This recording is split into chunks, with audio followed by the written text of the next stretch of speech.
hear that.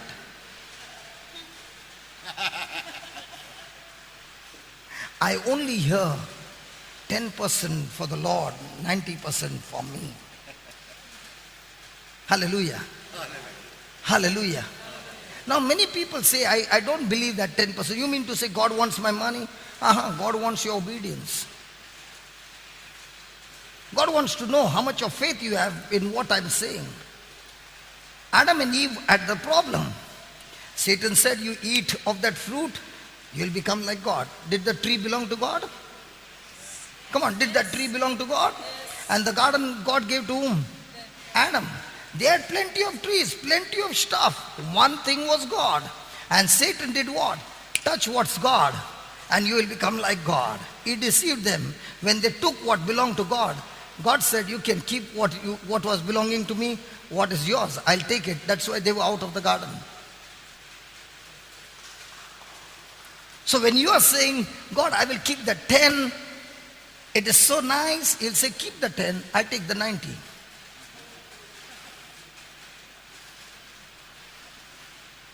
Nobody clapped, no poo-poo.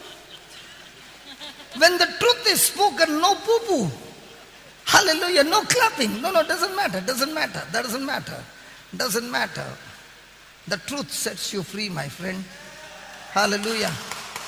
How many of us have taken the blessings of God and made a golden calf,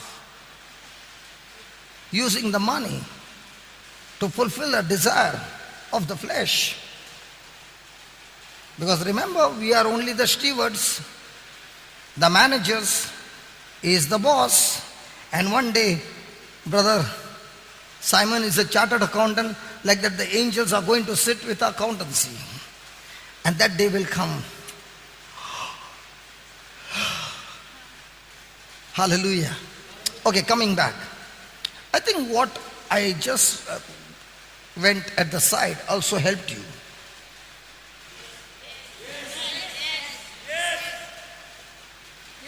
When God began to bless me, I realized that God blessed me to be a blessing. That's why I'm always a giver. And you are also supposed to be a giver. Now it's not coming.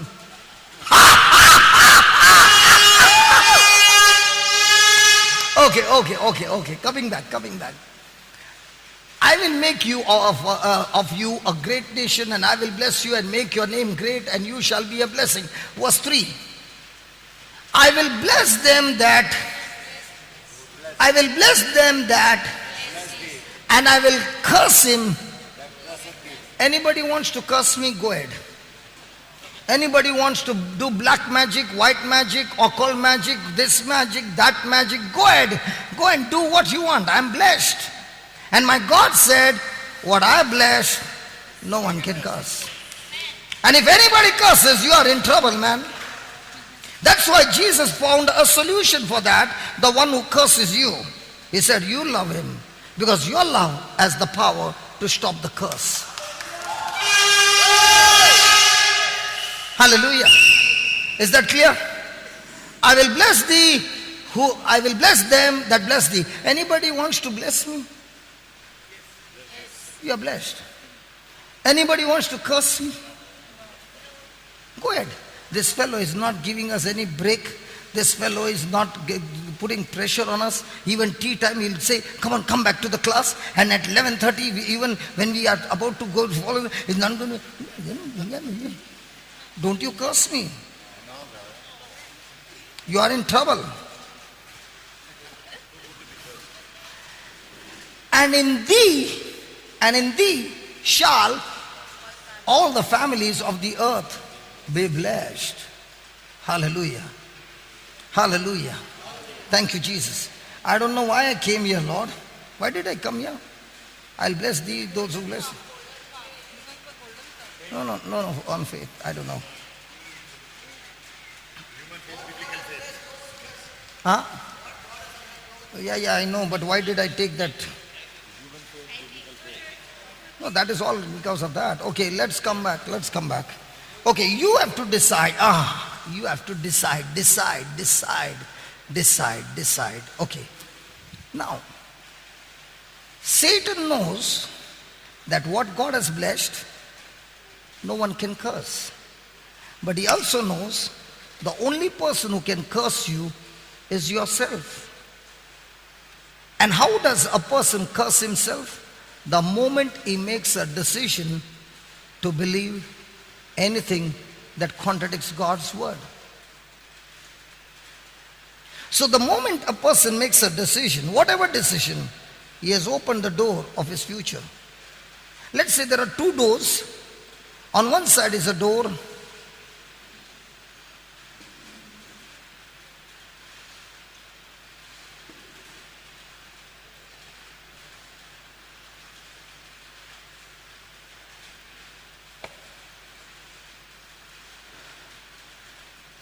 again.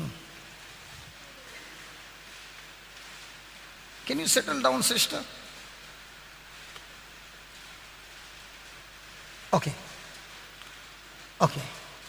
Now here's Adam and Eve. Fantastic in the garden. Right? Everything is provided. Satan comes. Does he twist their hand? No. Can he choke their throat? Why not? He cannot do, because what God has blessed, nobody can curse. He knows it. But he also knows, if I can make this person believe a lie, then by default, that person, even if he believes, he's going against God's word. So what does he do? He comes and speaks words to Eve, and first thing gets her to make a decision, and her decision now is to believe Satan. And when she makes a decision to go against God's word, she has already opened the door of her destiny. Now what does Eve do? She has disobeyed God and she goes to Adam. Now do you think Adam did not know what God had told? See, when God told, don't eat of this fruit, you will surely die, Eve was not created. Adam was created. So the command was for Adam, not for Eve. So Adam was the one who told Eve, listen, you're not supposed to eat that fruit, because every day you're going and eating, we are eating all. And Eve must have asked, why not we go and eat that fruit? He said, don't even touch it, man. That's God's. He said, don't eat it. Now when Eve brings with a bite and gives it to Adam,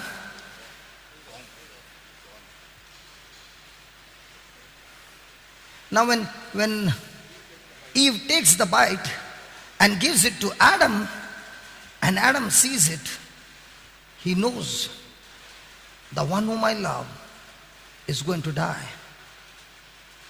He knows the one whom I love so much is going to die. And he makes a decision. Let me die with you because I love you. And he too eats it. Praise God. There are two incidents. The second incident is when Jesus comes into the scene, he is also called as an Adam. He is also called as an Adam, the second Adam or the last Adam. And Jesus also, the Adam, faces the same situation because we are his Eve. And everyone without exception have eaten the fruit of disobedience. Is it right? So he also has the same situation. His Eve is dying for all eternity. What does this Adam say? This Adam says, Eve, I love you so much that I will not die with you, but I will die for you. Hallelujah. And that's what is in relationship. If a person is willing to die to his selfishness for the other one, the relationship can never be broken. In relationship, if there is no death in that relationship can never be successful. There has to be a death to one's desire to fulfill the other person's desire. Hallelujah. So when Adam took that decision to disobey, do you know what he did? He opened the door of a future of corruption, not only for himself, but a decision for the whole human race. I want to ask you, all those who are married, we were at the altar and the priest said, do you take this man as your husband? And the girl replied, because at that time they give a mic. She can't whisper. She has to speak so that everybody hears. And she says, I do want to get married, but it is actually not I. My mama told me to get married, and therefore I have made a decision to come. Will that work? Not me. My mama told me. My mama told me. Only when she makes that decision, yes, I do. And then the husband is asked, and he also says, I do. But at that moment, supposing one of them says, I don't, can they get married? But on that one word, I do, in good time, in bad time, on that day we say, after getting married the first night, he says something, she says, no. Praise God. Okay, it doesn't matter. Now, that decision, did it open the door for future? Because of that decision, you not only got married, you got children, and generations came because of that decision. So remember, in a day we make so many decisions. And every decision decides our future. Now, if I make a decision which is on sense knowledge truth, which is opposing to God's word, I have already planted seeds of my destruction in the future. Now, is Christian life a luck game? No. Is it happening by fluke? No. No. What decisions you are taking? Let's say your decisions were wrong and you are in a mess. God says, no problem, I can still fix it up, provided you can, if you repent, confess, acknowledge, and come back to me and make now decisions on the word of God. Even your broken things, I can rejoin them and make them so beautiful that you have never ever tasted it. That's why many a times people will say, brother, please pray for me. My marriage is in crisis. Thousands of people can pray, but if the person concerned is making decisions in the flesh, can that marriage be blessed? So is marriage a fluke game? It's a game of skill that you learn every day to die to yourself and obey God's word. And the more and more you obey God's word, you're planting a seed of love. And God says, when you plant the seed of love in a person who doesn't love you, that seed of love will remove the hatred, destroy the bitterness, destroy those old memories, and bring back that person as a new person. Thank you, Jesus. Thank you, Jesus. Just put the slide, Baba. Next slide.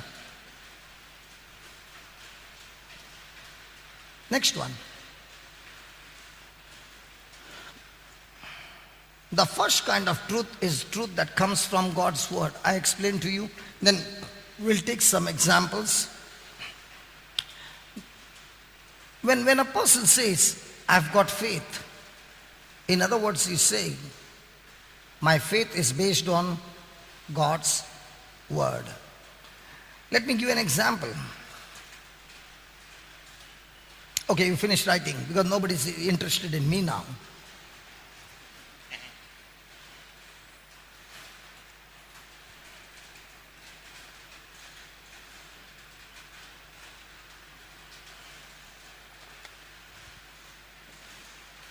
Can you please write fast? Don't worry about your handwriting.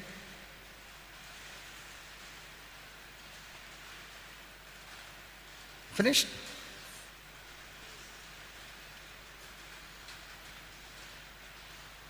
Hello, finished? Okay. Some of you have come from Hyderabad, some of you have come from Bombay, my brother has come from Kanyakumari, some have come from Bangalore, you have come from different places. And you did your reservation by train, let's see. And you got a ticket which is called a waiting list. Are you confident that you will have a seat? Hello? Waiting list is 400 and something. 1. 2. You have got a confirmed berth number so and so. And now you are at the platform and you see a huge crowd.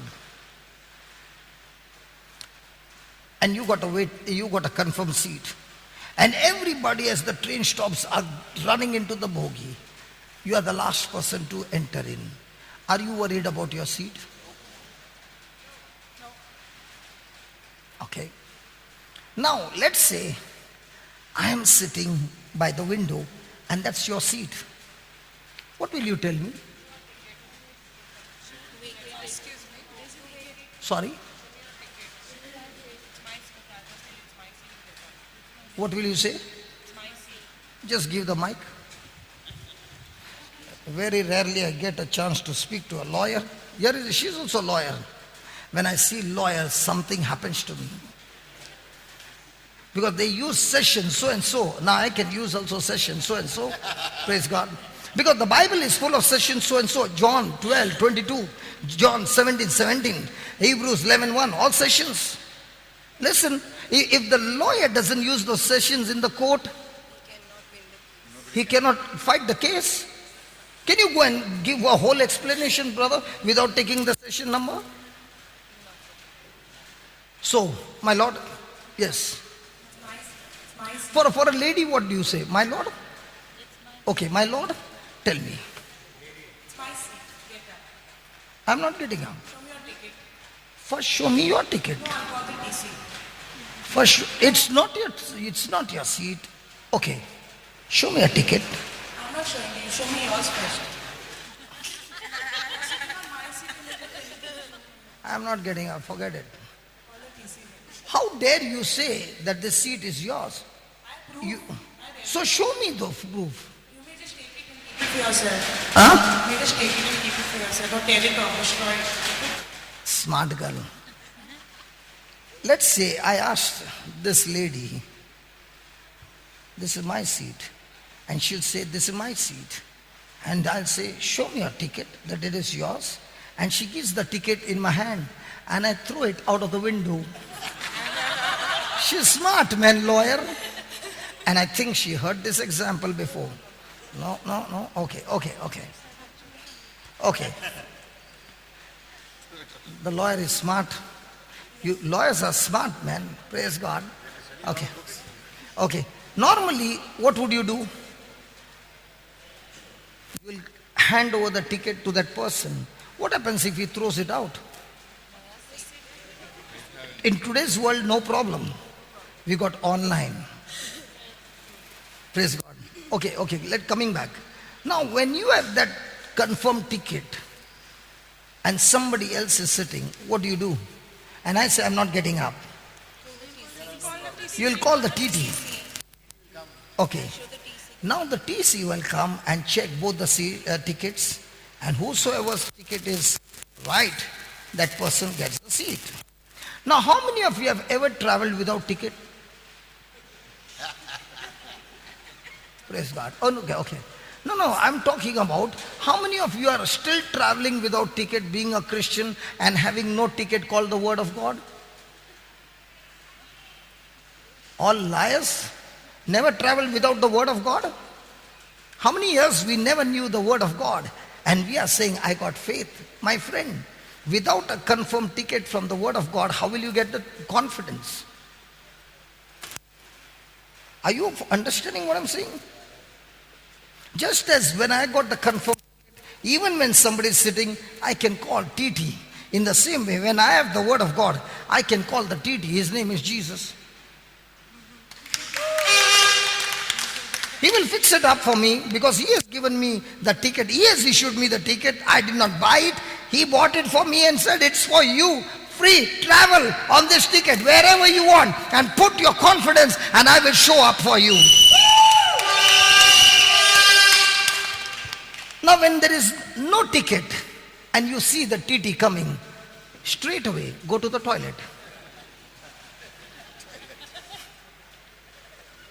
Now why are you running to the toilet? Because you are scared of the TT. In the same way, when you don't know the word of God, you are running here and there, and the person to whom you are running, he also doesn't have your ticket, then you are in a mess. But if you are running to a person who knows the word of God, he's saying, if you don't have a ticket, doesn't matter. I've got one extra for you on your name that Jesus has given me. Take it, apply it, believe it, do it, and come back. That one who is troubling you will no longer trouble you. Hallelujah. Thank you, Jesus. So your walk of faith is based on what? So people whose faith is not on the word of God, their faith is extremely fragile. When the little pressure comes, it's enough to get that person into negative faith. Amen? Amen? Amen. Next one. Sorry.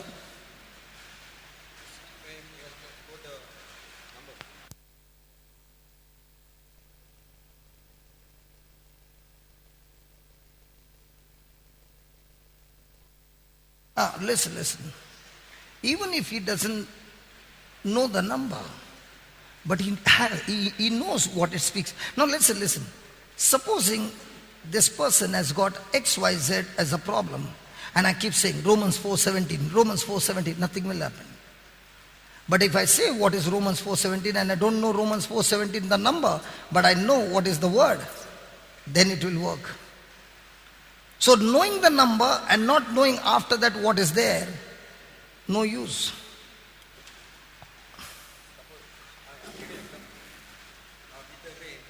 Huh? After the rain, my place water is coming closer. So I want to put some word there.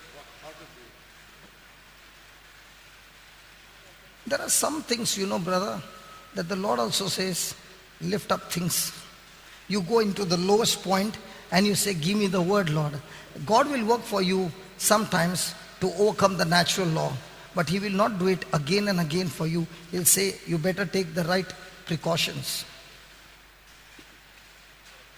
God will not change the law, the natural law. If he has to change the natural law, there will be a havoc. But in an emergency, he will work for you. You will take an old house and you will be saying, Lord, in Jesus' name, Jesus is the strength and all these woods are strong. And you have taken a house with all the white hands and you will say, God, change it.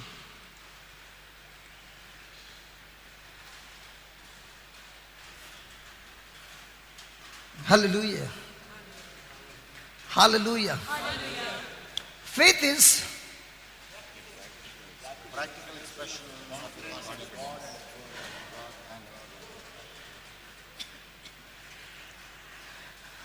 God. Hebrews 10:35. Hebrews 10:35 or 36, I don't remember.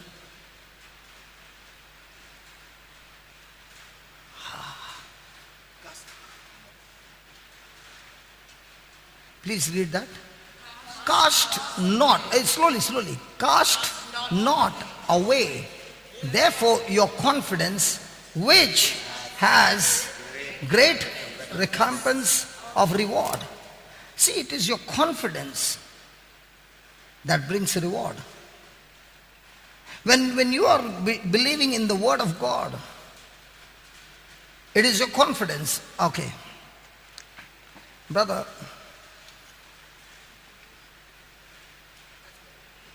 this happened in Chennai. Do you remember there were floods? Hello, do you remember there were floods? Yeah. Okay. I came from Muscat and I landed on Saturday for a service. And the day I landed, there was no rain. But before that, there was rain. I finished the whole day session. I finished the night vigil. Took a 6 o'clock train to go to Bangalore. And it was at 8 o'clock that the rain came. And the rain came in such a way that everything was stopped. But by then, I was out of the city. when you are living a life for the kingdom, even though I had not prayed, because there was no rain, but God saw to it that I could escape from the city. And then it came, then the rain came. And I've seen it many times. Colombo, 2 or 3 times there were floods. I crossed the airport and I came to Dilu's place. Even if I say, they won't know that place. Praise God. What's the point of saying? Okay. I reached that place in 1 hour. The airport was closed. And that was the first time that I've ever asked people, not for money, I asked people that there are people who have lost their houses and all these things. Can you please bring food grains and clothes, and we will see to it that the ministry people will actually go and give to the person concerned who is affected. And the next day, I saw suitcase full of clothes. And praise God, I was so tempted to open. And I said, people of Sri Lanka, I love you, but I want to see what is inside. And I saw clothes with holes. There were clothes, brand new, bought from the shop, and they were all brand new clothes in every bag. And I said, how come the anointing of India has not come to the neighboring country? In India, when we have to give clothes, it is brand old.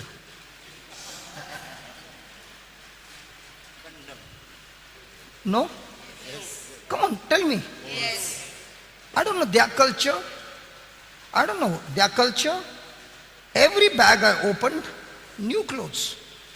Including the bag was new. And that's why I was interested. If the outside cover is good, I want to see what is inside.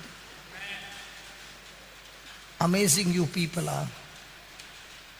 Can you give the Lord a big hand for them?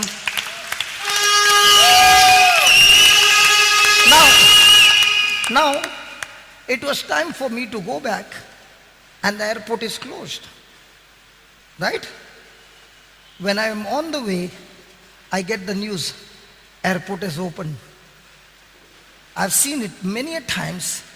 I go into the city, finish the job, and it is my flight that has taken off. I remember I was in Bahrain to meet a brother who was in crisis. And that evening I have to preach. The airport shut down. And at around 1 o'clock, there was only one flight that took off. Imagine whose flight? My flight. And that was the only flight that I've experienced in my life. From Bahrain to Dubai, it was merry-go-round, full of turbulence, and I don't know how the pilot brought us to Dubai. Confidence. Let me give you a scripture. Let me search for a scripture. Thank you, Lord. Confidence. Give me on confidence. Confidence, confidence, confidence.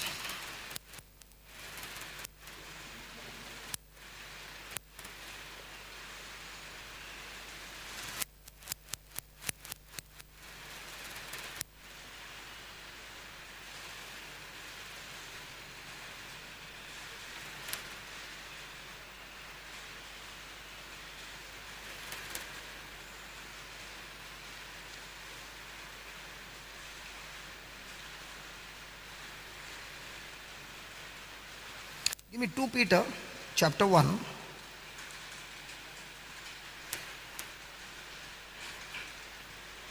Verse number 16. Okay. How many of you believe that this letter was written by that apostle who actually lived with Jesus, touched him? Hey, this Peter is the one who actually was physically, who has touched Jesus. Right? Agreed? Yes. Okay. Now this is his testimony. Listen to his testimony. We have not followed cunning devised fables when we made known unto you the power and coming of our Lord Jesus Christ, but were eyewitnesses of his majesty. Now I can talk about Jesus, but I can also say I've never seen him. I've not touched him physically. But Peter is saying, no, listen. I did not hear from somebody preach to me. I actually lived with him, talked with him, walked with him, ate with him. I was there in every miracle. I have been an eyewitness. Amen? Okay, then next one. For he received from God the Father honor and glory when there came such a voice to him from the excellent glory, this is my beloved Son, in whom I am well pleased. And this heaven which came from heaven, this voice which came from heaven, we. In other words, Peter is saying, not all the people saw something. I, James and John, were there on that mount when Jesus got transfigured, and we heard a voice of the Father saying, this is my beloved Son, in whom I am well pleased. Imagine what a miracle. What a power. Amen. When we were with him in the now look at the next line. Did you understand up till here? Okay, look at the next line. We have also a more sure word of prophecy, whereunto you do well that you take heed, as unto a light that shineth in a dark place until the day dawn and the day star arises in your hearts. Praise God. Hallelujah. How many of you, if you were there with Jesus on that day, that night, that moment when Jesus was transfigured, and you were there and you heard a voice coming from the Father, how many of you, your faith would have gone right up? Nobody? You were actually there with Jesus. He got transfigured. You saw it with your eyes and you heard it. Come on. Come on. Many a times the thought comes to me, hey Jesus, if I had to be when you were there walking on the planet Earth, and if I was there with you all the time, my faith would have been like a giant, right? Yes.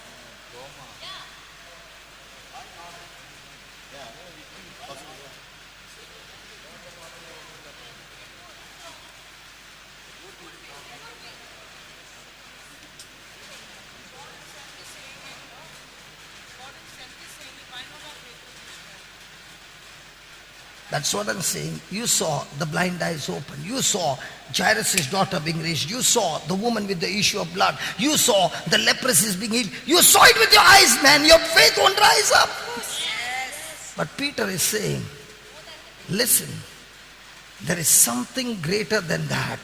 And he's saying in verse number 19, we have also a more sure.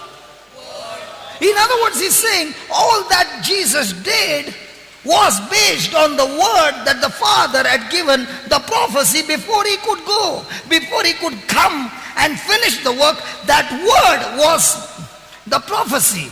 Is it right? Yes. Is it right? Did any of those prophecies fail? Now, tell me, Do transfiguration happen every day? How many times word transfiguration? Once. Once. In the Bible means once only. Once only. Did blind eyes open every day? Whenever there was a blind man, it opened. So in other words, he's saying, miracles you will not see every day. But one thing you will see every day, the word of prophecy happens every day. Then he gives you an example. It's not over. He gives you an example. And he says, how many of you ever in your life went to sleep with a thought or a worry? What if tomorrow the sun does not rise up? Nobody? Hello, nobody? Hello, nobody? Nobody got that worry? What if sun doesn't rise up tomorrow? So, that the sun will not rise up tomorrow? Yeah, sun will rise, we might not rise. I said sun. S-U-N, not S-O-N.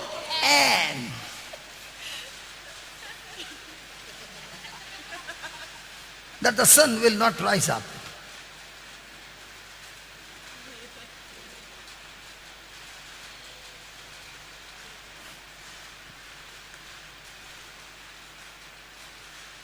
Hallelujah. Hallelujah. Hallelujah. The sun will not rise up. Did you ever have any fear? So in other words, Peter is saying, that sun in whom you are trusting, you are sure to rise up every morning. That sun was created by the word of God. And if that word of God created that sun and it is operating every day the same, how much more this word of God, when you believe, it will operate in your life? Is it true? Is it true? When it comes to sun, you don't have any thought. Why you don't have any thought? Because you know the sun has to rise. Why do you know? Because it has never happened that the sun did not rise up the next day.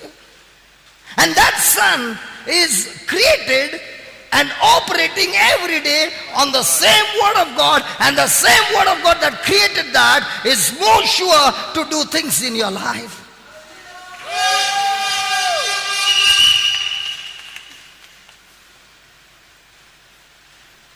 But the problem is, our faith is on miracles.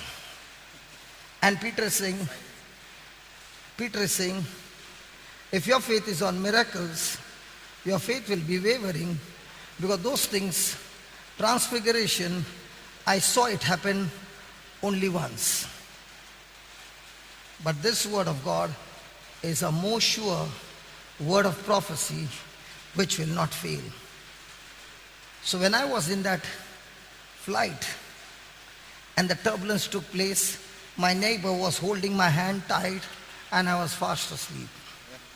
And when I woke up and there was a turbulence, I said to that turbulence, if the sun rises up every morning on that word, that same word is saying, He is my refuge, He is my fortress, He is my God, and in Him I trust. And He has covered the flight under His wings. I can feel the feathers of my Father taking me to Dubai airport safely. So don't bother me. And I went off to sleep. When I landed, that man said, you got no brains? I said, I got no brains. I got my Jesus in me.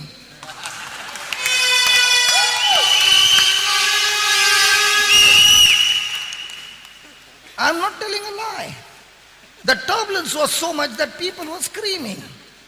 And this has happened many a times. When the turbulence comes and some jerk comes, I open my eyes and I say, it's you, forget it, don't disturb me. I've seen many a times accidents that have happened in my bus, but I see to it that every time there is an accident, there's no damage to any passenger, because when I travel, my God travels with me. I told you about that testimony yesterday of that boy who was like an animal. You remember? And I hugged him and everything happened. We got into the bus and the bus was moving, and I went and shared the testimony. Everybody's praising God and shouting and screaming and all that. And all of a sudden something happens to the back wheel of the bus, and the bus goes out of control, and the bus travels into the field. From the road into the field. But when did it happen? When the field and the road is in the same level. There was a problem in the bus. There was a problem in the bus, but God saw to it that when it happens on the level road. So even if it has happened and gone out of this road, it did not happen in the valley. Praise the Lord. And when we got down and we saw that, we said, oh God, you are so perfect timing.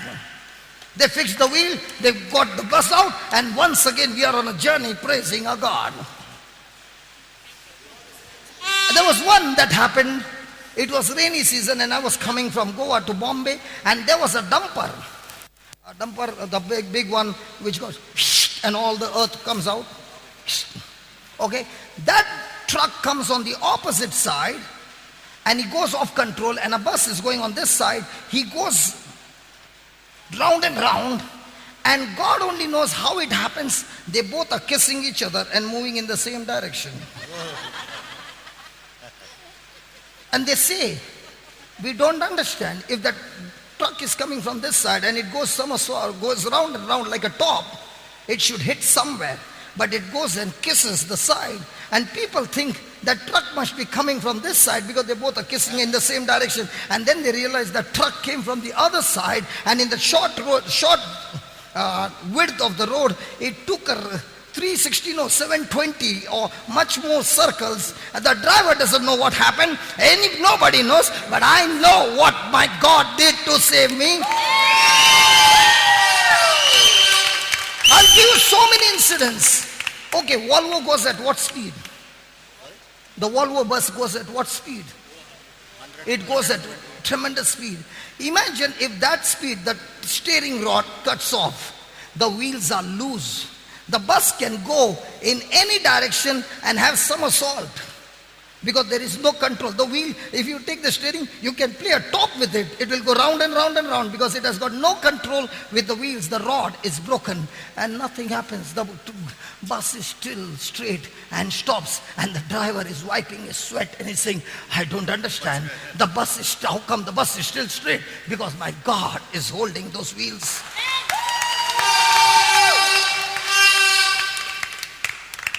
I've seen many accidents.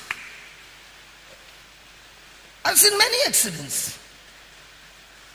But in every accident, no damage to anybody. Amazing accidents which should have caused 100% death. Because I'm more sure on the word of prophecy, it doesn't fail. Hallelujah. Hallelujah. Thank you, Jesus. You know, some of you must have heard the testimony of life in abundance of that testimony of Belinda. She had a tumor in her brain, and how through the word of God she destroyed that tumor. Even though she knew me, she never disclosed to anybody that she had a tumor except for her family. And when she got delivered, I asked her, how come you did not tell me? She said, brother, life and death is in the power of the tongue. How can I open and speak death over myself? And I said, then how did you do it? I took the same testimony of Angeline and did the same thing for 1 year, and I destroyed the tumor completely. There's no tumor in me. Hallelujah. Now, her sister, Caroline, is an air hostess, and she gave a testimony how she delivered the baby, where the doctor said this baby, this pregnancy has to be terminated. And how she used the word from Malachi chapter 3.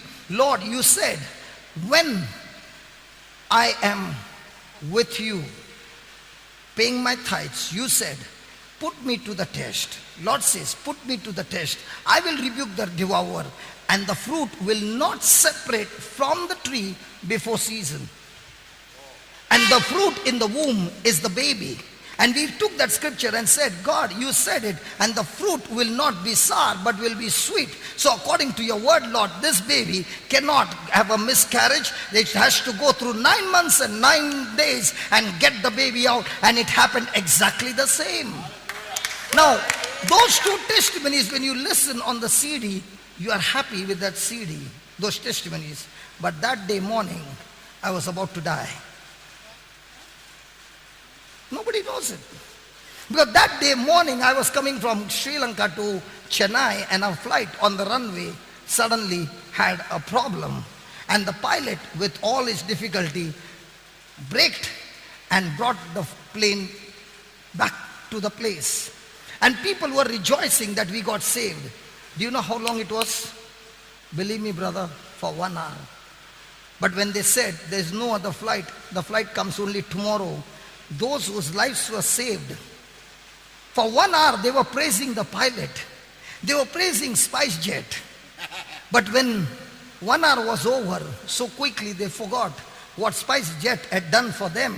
And now they were cursing the airline and saying, we want the ticket, we want this, we want that. And I said, my friend, half an hour back, we would have been dead.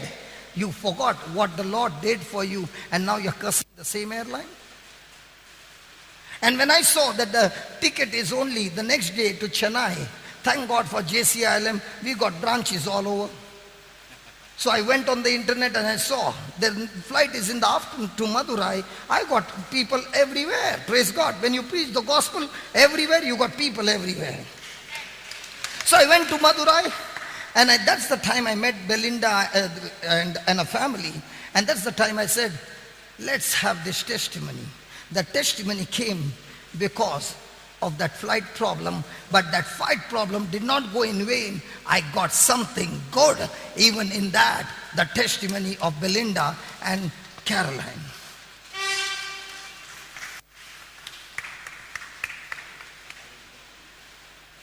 Confidence. I'll give you another incident that happened. Confidence. I'm talking to you. So many things have happened in my life. I was in Mysore. See, there, he opens his mouth. Mysore. I was in Mysore. The auditorium is, for the first time, opened, and we are having the prayer service. Everything is new. Air conditioned, this, all the latest gadgets and everything. And the mic is in my hand. And I'm about to pray over somebody, a girl. And all of a sudden, in the mic, the power comes, not 220, but 440. And I am running on the stage, and people are thinking that is praising God, and I'm screaming on top of my voice because 440 current on me, and I can't leave it because the mic is stuck to me. And thanks be to God, the outside transformer gets burnt off. And do you know how many computers got burnt off? 25 computers burnt off in that current. And when I'm preaching, you know what happens? My left hand, I know that there is nothing in that left hand. It's gone. I can't feel it. I don't have life in it. And I'm going on praising God, and I continue to preach. Nobody knows what has happened. Nobody knows it. And I don't even tell anybody. And somebody comes with a cordless mic to give it to me. But thank God the power was gone. And I continue to speak the word of God. 20 minutes later on, my fingers starts moving. When I saw those fingers moving, I said, God, I just saw the cloud. I just saw the cloud in my mind. I just saw the cloud like Elijah saw the cloud. Lord, my hand is there. My hand is there. My hand is there. My hand is there. And I begin to do this way and praise God. After 25 minutes, I can lift my hand. And that's the time I share the testimony, and they come and say, 25 computers got burnt instantly. The transformer got burnt instantly. And they said, how did that man survive? Thank God I had worn the shoes, but shoes also will not protect you at 440. And thank God I was about to lay my hand on that baby. She would have died. I've seen death come so many times close, but the most sure word of God keeps the spirit of death away from you. Imagine for 20 minutes nobody knew what was happening. Kept on with the word of God, and the word of God is going, and I'm screaming and preaching, not focusing on my hand, because if I focus on my hand, I've lost my hand. I'm exercising my faith, not telling anybody, and when my hand started to move and it began to go up, that's the time I shared my testimony. That's the time they began to realize that there was some problem, and then they went out to see what is the problem. They came to know all these things are burnt.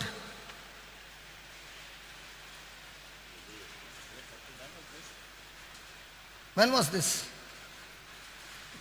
You know, we don't keep the dates. We keep, because these things happen every day. How much to keep the dates? We keep the matter. We don't remember the dates. The matter is important. Because if it is 2008 and it was 2010, it makes no difference. I keep what is more important because my hard disk is limited. I have to keep the good stuff, the important stuff. Amen. Amen. Hallelujah. Should I continue? Yes. Hello, should I continue? Yes. So what is faith? A practical expression of your confidence in God. You might say, I have faith. By the wounds of Jesus, I'm healed. But you're not stepping out. I'll give you another one. But you're not stepping out. Stepping out in faith. Okay. I'll give you another one. What happens? How do you feel? A preacher comes to preach, and he's going to preach on God's word.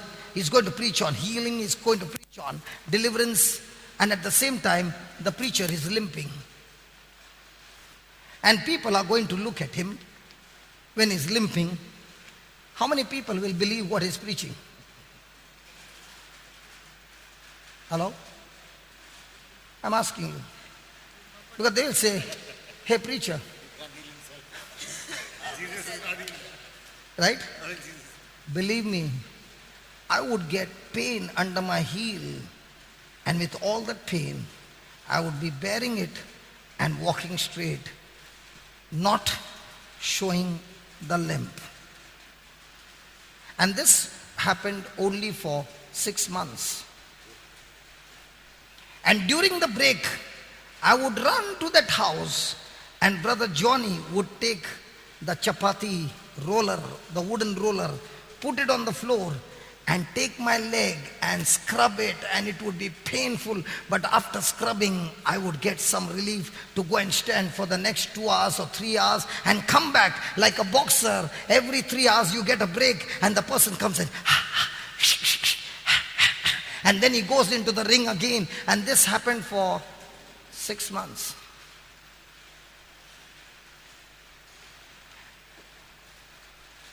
Lord, by your stripes I'm healed. But the pain is there.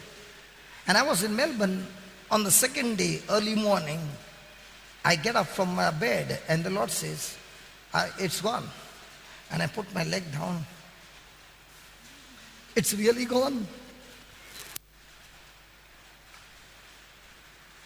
No, I put my faith. But it took a longer time. Does that mean my expression has to change? If you are healthy, you will be getting up and walking, or you will be sitting in the chair and saying, I'm healed, but don't tell me to get up. That's why people of faith fight. Fight with their confidence and puts that confidence into action. And then you get a result.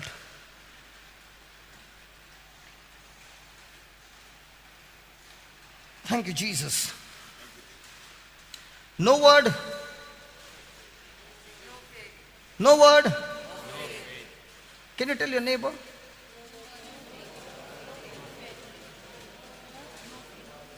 Can you tell your neighbor?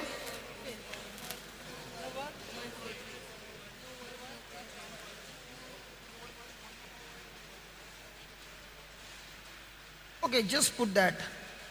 Romans 10:17, please. First time you said Hebrew 10. For this. No, no, I'm coming to that confidence. Sweetheart, I'm coming. Give me some chance.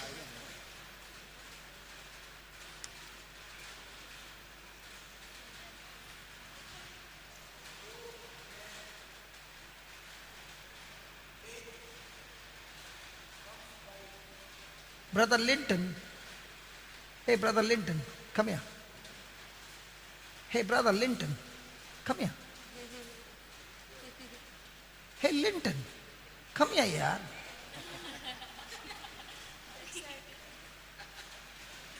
Arre,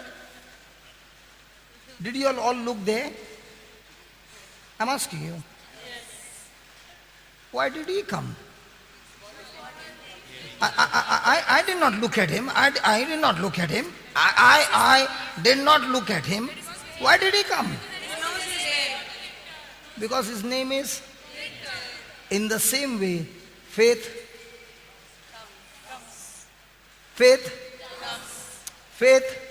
Now somebody might say, I have no faith. So can you call faith to come? Did he come? When did he come? When he heard his name being called. In the same way, when will faith come? Yeah, right. When will faith come? When you hear the? Praise God. Now, there is a logos and there is a rhema. Both are the word of God. Now, so then faith cometh by hearing. The word is logos. I will give you the difference. Don't get annoyed. Be like a child. Listen. Don't close your mind. Again. So then faith cometh by hearing. The first time you are hearing, it is logos. The second time you are hearing is rhema. Now what's the difference between a logos and a rhema? This Bible, the written word is logos.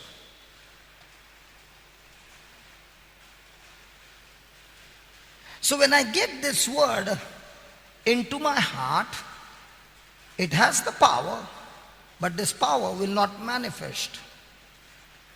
Example.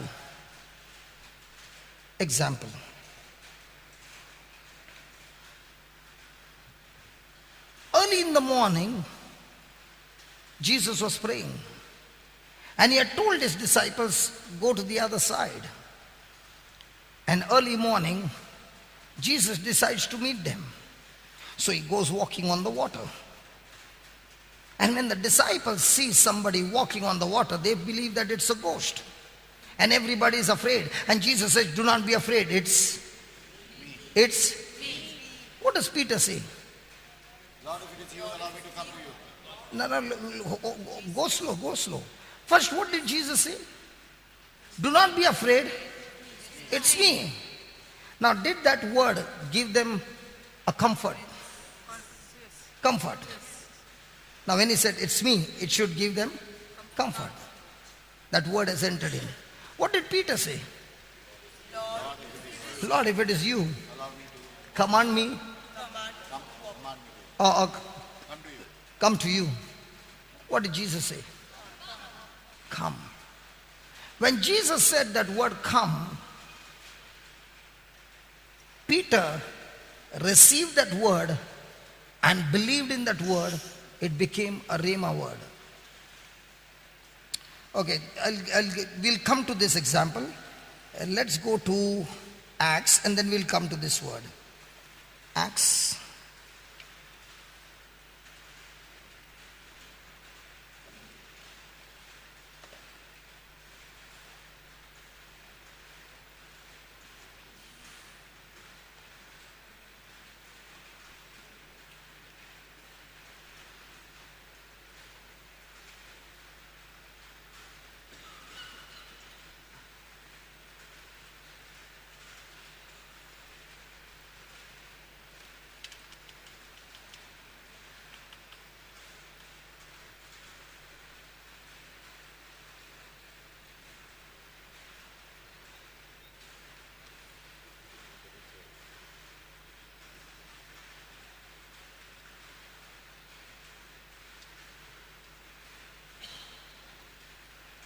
Acts 9.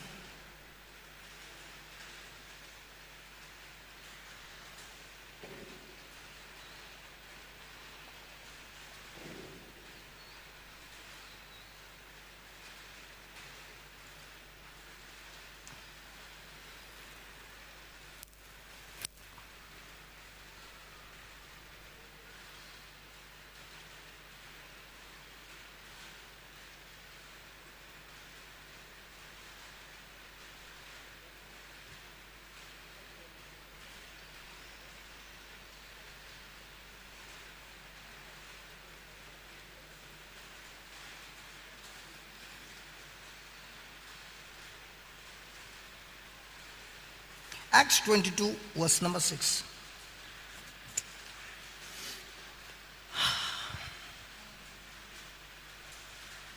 Are you ready?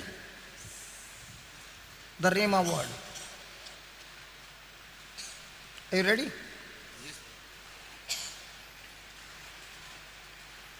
And it came to pass that as I made my journey and was come near unto Damascus about noon, suddenly, say that suddenly. Say that again. Say that again. In the Bible, this word is used many times, and whenever there is a word called suddenly, something happened from the kingdom of God. And I want to tell you, as you are sitting here and listening to the word of God, as you are listening to the word of God, as you are listening to the word of God, you know, brother, when your kidneys had failed and you were listening to the word of God, you did not even know when suddenly the Lord touched you and healed you, till you went to the medical report and you said, oh my God, it's already finished, because it happened. Because it happened. Because when you focus on the Lord and look at His word, you don't even know when the Lord takes over, and you don't even know He does the job suddenly. You know, if the doctor has to operate you, he will put a red light like this. You know, we also got an operation theater. Can you see that light? This is the Lord operating us.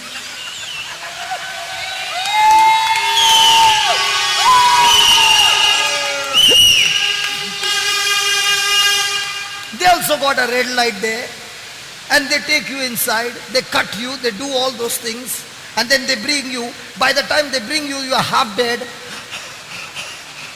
And then they pump into you medicine and get you back on your feet. But here Jesus doesn't cut you, doesn't give you any stitch mark, doesn't do any of those things, no money paid, everything free, but He does it.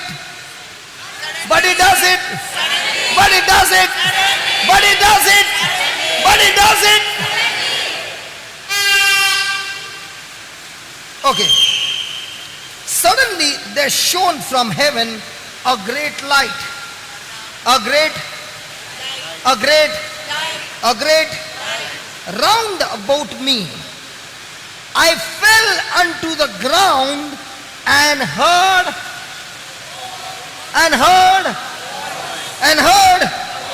saying unto me, Saul, Saul, why persecute you me? And I answered, who are you, Lord? And He said unto me, I am Jesus of Nazareth, whom you persecute. When they that were with me saw indeed the light and were afraid, but they heard not the voice of Him that spoke to me.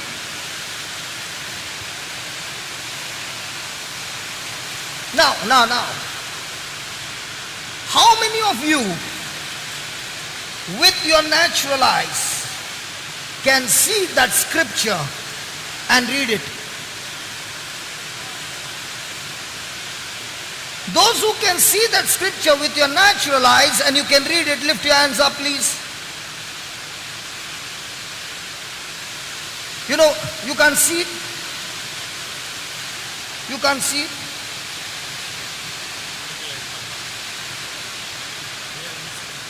Okay. Now, you saw that screen, you saw the word, and you can read it. That means you only saw the light. But there is a voice inside that light, and it was only Saul who heard the voice inside the light. Just because you saw the scripture doesn't mean you heard the voice. See, everybody saw the light. Everybody saw Saul fall onto the floor. Everybody saw the mighty hand of God. But there was only Saul who heard the voice. The others who did not hear the voice, they never got changed. But Saul, when he heard the voice, he changed from Saul to Paul. In the same way, when you read the word and you read the word and you read the word, but you did not hear the voice, you will be not changed. But the day you hear the voice of the Lord, your life has to change.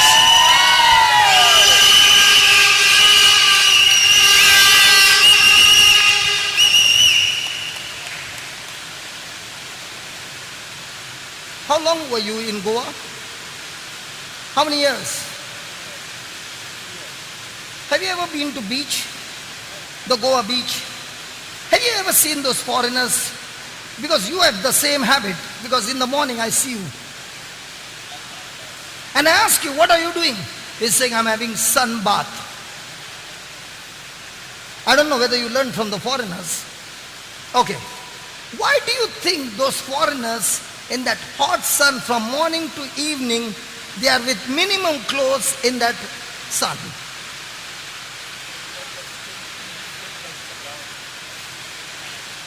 If they are there on the beach for 1 week in that sun and they remain there from morning to evening, after 1 week what happens to their skin?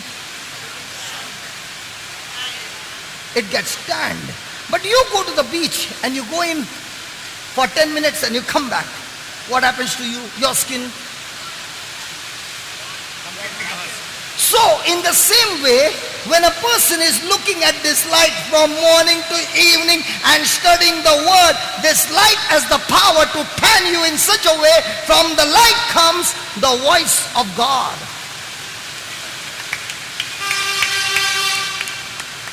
Because if you don't spend time in this light, you can't hear the voice. When you spend your time with this light, it is only logos, it is Rhema that gets the job done. What these people who are with Saul, they only heard logos. That means they saw the light. That's why in a retreat, there are people who see massive miracles. They see all those things, but there's no change in their life because they have not yet heard the voice. But the same fellow, the day he hears his voice, he's crying, he's repenting, he's on his knees and crying and saying, Jesus! Why? He heard his voice. Baby, were you crying? Because at that time, you heard his voice.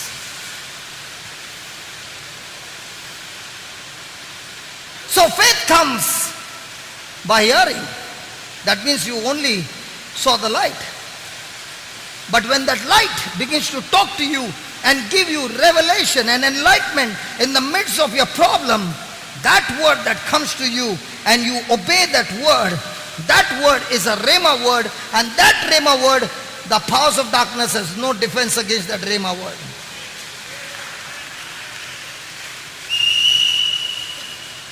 Hallelujah. Hallelujah. So the more and more time you spend in the light, there comes a time when that light begins to talk to you and it becomes a Rhema word. For example, today, I was talking to Brother Simon and he said, I'm doing the ministry for 30 years. But in these 30 years, I've read Martha, Mary and Lazarus. But I never had a revelation that I got today, that how much Jesus loved this family. And because he loved that family, he was always with that family. And the love was in that family. And the whole family was working together for Jesus. Did he come and share this morning? Yes. Now what was that? A Rhema word. And when you get that Rhema word from the Lord, now you are practicing that Rhema word. You are not allowing that word to be stolen by the enemy. That Rhema word will surely bring result in your life. So if there is no logos, there is no question of Rhema. Computer man, can I ask you some questions? You got 50 games on your computer installed. I want to play a game called cricket, but that program is not installed in your computer. And I say, I want to play cricket. Now, you try to find that program, you can't find it, you go where? To search programs. And you type there, cricket, enter. What comes out? Cricket. What comes out? She's smart, man. You're also in computer hardware and software. But you have tried it before. What came, Baba? File not found.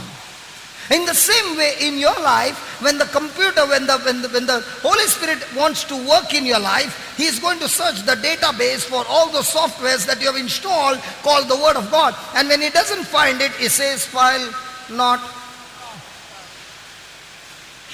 And when there is no file found, then the devil is going to give you his file, and you'll say, it is the Lord talking to me. It is the Lord talking to me. It is the Lord talking to me. And the Lord, and what file He has given you is a lie. And you, because the file is not there, you don't know if it is a lie or a true. And now you're following you're hearing the voice of the stranger, and you're stepping out in faith, and that is called as disbelief. You remember that? Disbelief. Because you are believing, but unfortunately you are believing a lie which you don't know. Now, even if you believe a lie, will it produce the result? No. And that is what the devil does. And that's why to get a Rhema word, you must install the software called the Word of God, not in your mobile, but in your heart.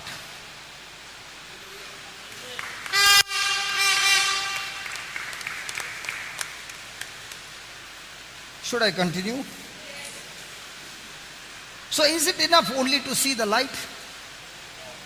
You look at the heroes in the Bible. You look at the heroes in the Bible. In all the heroes in the Bible, you will find one thing. They were simple people, weak people, broken people, made lots of error. But the day they began to hear the voice of God, they were no longer natural. They were in the supernatural. Samuel heard the word, the voice of God. He became a prophet. Abraham heard a word. He became a father of many nations. Joseph saw a dream. He became the governor. Come on. The more you spend your time in this light, of this light, you will hear the voice.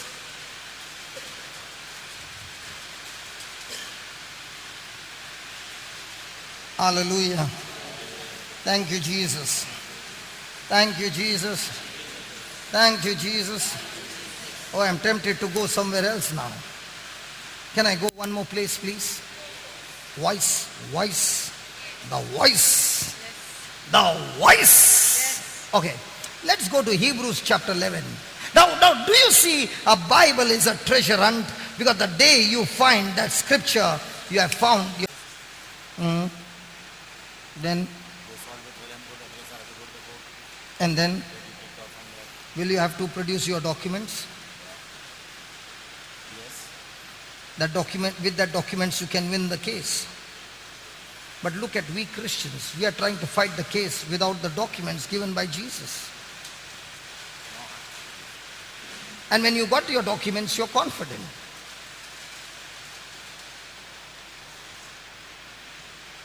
But the problem in India is, when you fight the case, that same case your great-grandchild will be fighting.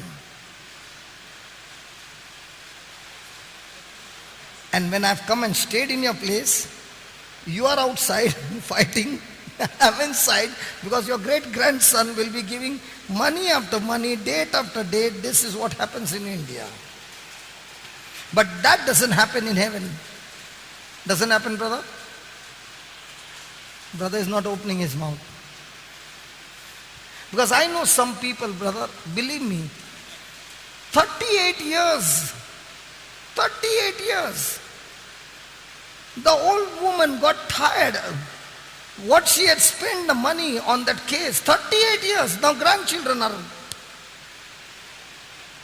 Amara Bharat Mahan.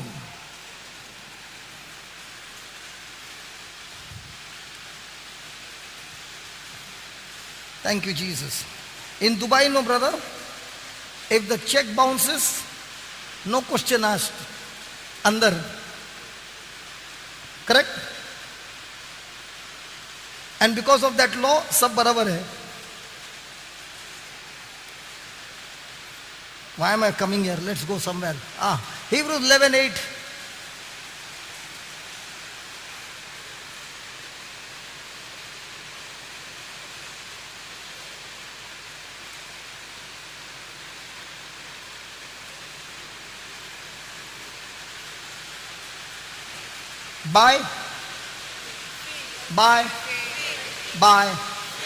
By. So the next time you say faith, what does it mean? The next time you read by faith, what does it mean? Not on senses, but on the promise of God. He is believing something unseen. So by faith, when Abraham was called out into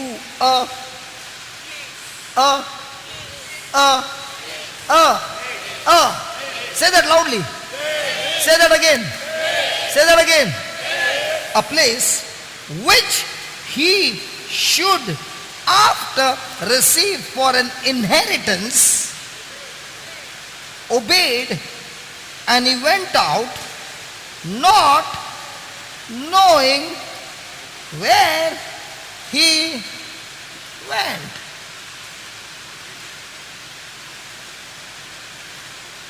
Can I take your example?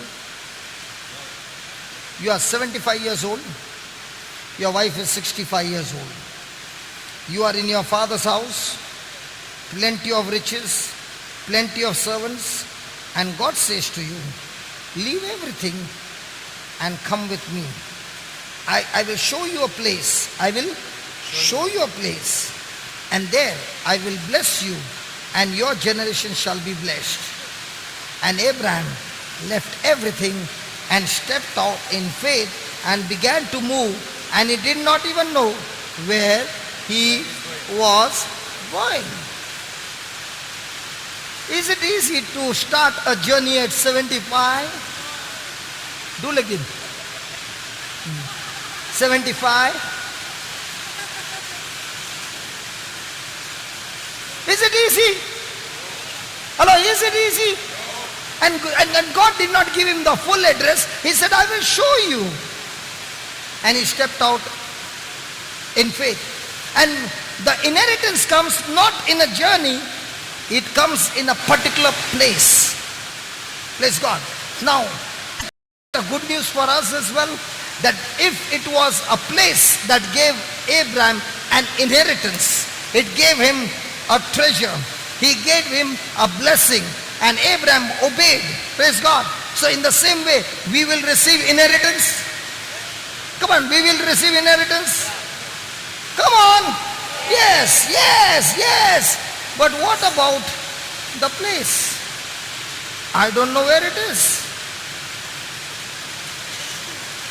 See, according to this, there is a place. When Abraham reaches there, all inheritance will come for generations. Correct? So he's here and he has to go here. But he did not know where he was going when he was going from here. But praise God, God guided him and he reached that place. Correct?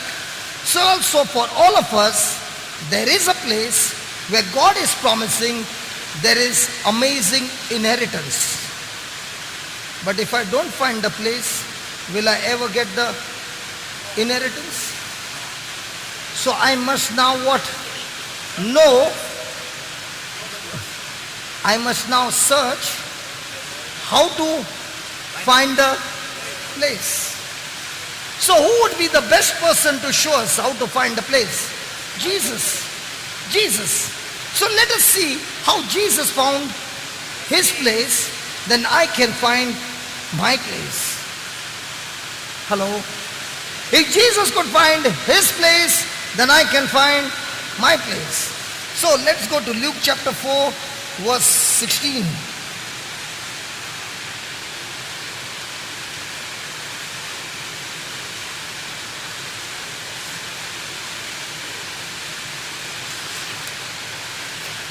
And Jesus came to Nazareth, where he had been brought up, as his custom was, and he went into the synagogue on the Sabbath day and stood up to read. And there was delivered unto him the book of the prophet Isaiah. And when he had opened the book, he found, he found, he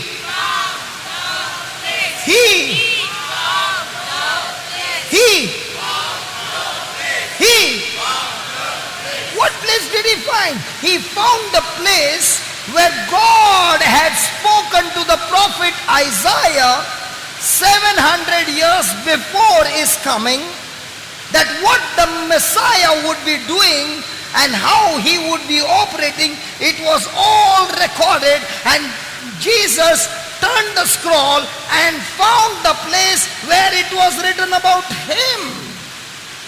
And when he found the place, he read the scriptures. Come on, let's read the scripture. The Spirit of the Lord is upon me, because he has anointed me to preach the gospel to the poor. He has sent me to heal the brokenhearted, to preach deliverance to the captives, and recovery of sight to the blind, to set at liberty them that are bruised, to preach the acceptable year of the Lord. Now let's see, from where did he read? Isaiah 61, verse 1.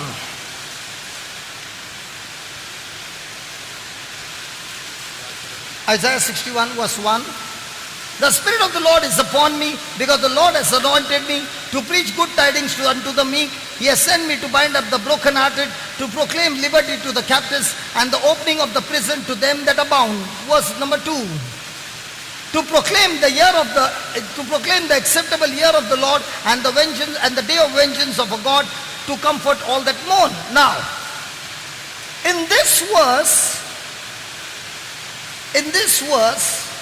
and verse number 19, just give me Luke 4:19. What is the difference? Put the Isaiah. What's the difference? Sorry? Why did Jesus not read the vengeance of the Lord? Because look, put that 4:19, 20, put that 20, 4:20. And Jesus closed the book, and he gave it again to the minister, and sat down, and all the eyes of them that were in the synagogue were fastened on him. And Jesus began to say unto them, this day is this scripture of Isaiah. Then why did he not read the B part? Put that Isaiah 61:2. Why he did not read the day of vengeance? Come on, is that word and? Is that word and there? So that means the sentence is not completed. Will you read a half sentence? Hello, will you read a half sentence? Hello, will you read a half sentence? Do you know why he read the half sentence? Because that scripture is talking about Isaiah giving the prophecy of Jesus' first coming and second coming. The first time he's coming as a Lamb of God. But when he's coming the second time, he's coming as a Lion of Judah to judge the living and the dead. There's no mercy in the second time, because this is a mercy period when the Lamb of God is saying, come on, come to me, repent, and I will forgive you. But when he comes the second time, there's no mercy, there is judgment, there is punishment. And Jesus is saying, this time when I've come as a Lamb of God. And that's why he doesn't read the B part. If Jesus found the place in the scripture, what am I supposed to do? I got to find the place about me. And praise God, every one of Paul's letter is speaking about God's promises of me. Now, have I found there is an inheritance for everybody, but are we searching the document about what is written about you? Are you finding that place? And if you're not finding that place, imagine all this inheritance is yours, and because you don't know, you are living like a beggar instead of living like a believer.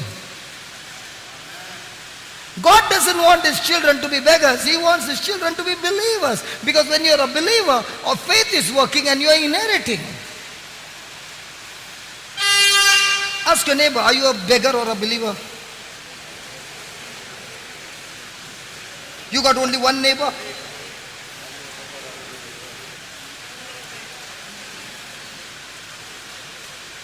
Ask your neighbor again. Shake your neighbor and ask your neighbor, are you a beggar or a believer?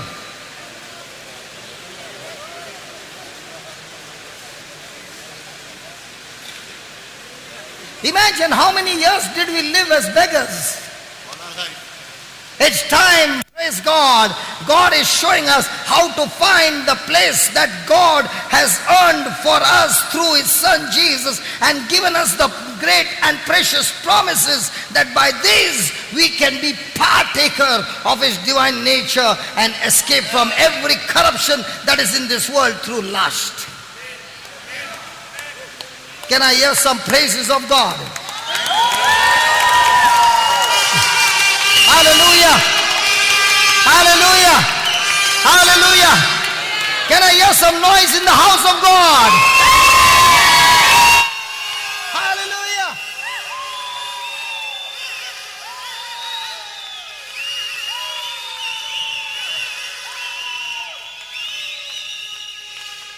Do you know that book, White Book? What is that book? It speaks about the place that belongs to you,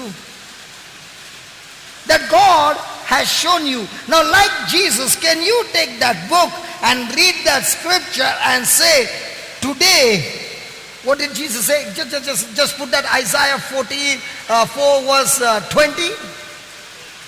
Today, in your hearing, has this scripture been fulfilled? Luke 4 verse 20. 4:20. 4:20.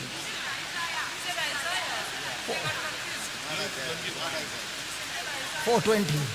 Okay, 21. 21. And he began to say unto them, this day, say that, this day is this scripture fulfilled in your ears. That's what Jesus said. I'll give you my testimony. Did I share the testimony on Luke 4:18-19? About the deaf ear opening? No, okay. As I was preaching, there was one person who had attempted suicide. And his girlfriend brought him to me. And I began to give him scriptures and began to share with the word of God. He got touched and he gave up he was a professor. He gave up his job and he began to say, I'm going to follow Jesus. And he began to study the word. He began to go to many places. And after 2 months, I met him. So 2 months, retreat after retreat in different places, studying the word. And he came and met me and hugged me and he said, brother, in these 2 months, I learned one thing. This Bible is a bag of seeds. Bag of seeds. There are varieties of seed. You take the seed, put it in your mouth, plant it in your heart. It will grow into a tree and produce the fruit. So he was sharing with me and he said, I'm just planting all the seeds in my heart day and night and I can see the change in my life. Praise God. So I said, okay. He left. And I said, God, if that is happening to him, I also want to experience. So I said, God, I don't need healing because I'm healthy. I don't need money because I'm already having my job. Everything is there. But Lord, I want you. I want your anointing. And I began to flip the pages and this scripture came. Luke 4:18-19. So I took the rosary and I started saying Luke 4:18-19. At that time I was using the RSV Bible, and I said, the Spirit of the Lord is upon me. My God himself has anointed me. He has sent me to proclaim the good news to the poor. He has sent me to declare sight to the blind. He has sent me to set the oppressed and the depressed go free. And he has sent me to proclaim the year of the Lord's favor, the acceptable year of the Lord. And I kept on saying it, saying it, saying it, saying it, saying it. And on the third day, from the time I planted the seed, I got a chance to go. In those days, I told you I used to go to share my testimony. These were my early days. So I went to Silvassa with some Pota fathers from Bombay to Silvassa. It's in near Gujarat. So when we went there, I was given a chance to share my testimony. And when I finished sharing my testimony, the crowd was happy, everybody was happy, praise God, and how the Lord had given me victory. In the evening, in that village, there was laying of hands. So only those who were strong people, who were strong in faith, in their spirituality, were allowed to lay hands. And the priest came and said, do you lay hands on people? When people don't know, there's a big advantage, because they don't know you, they do not know what is your level. You can pretend that you are on a high level, you get good. I was a baby, but they did not know that I was a baby. I pretended that I'm. So they gave me a chance to lay hands. And I was laying hands on people, and people were getting healed, all that. And suddenly a man came and said, this man is born deaf. So I said, God, I've never prayed over a deaf man. What do I do? What do I do? And the Lord reminded me, just put that 4:18. You got an RSV Bible? In this there is a difference. RSV Bible, it says, he has sent me to declare sight to the blind. Declare sight to the blind. And that scripture began to talk to me as a rhema word and said, I have sent you to declare sight to the blind. If I have given you the power to declare sight to the blind, then I have given you the power hearing to the deaf. So I said, yeah. I said, Lord, what do I do? How do I pray?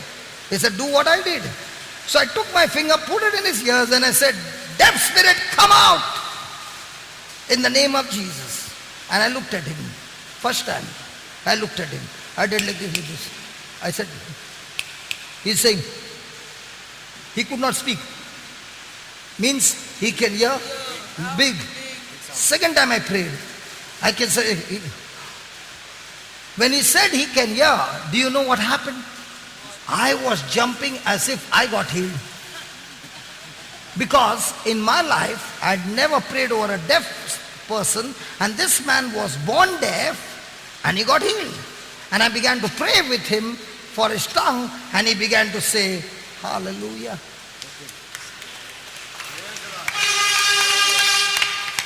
When that happened, I was screaming, just as if you have won the big cricket match.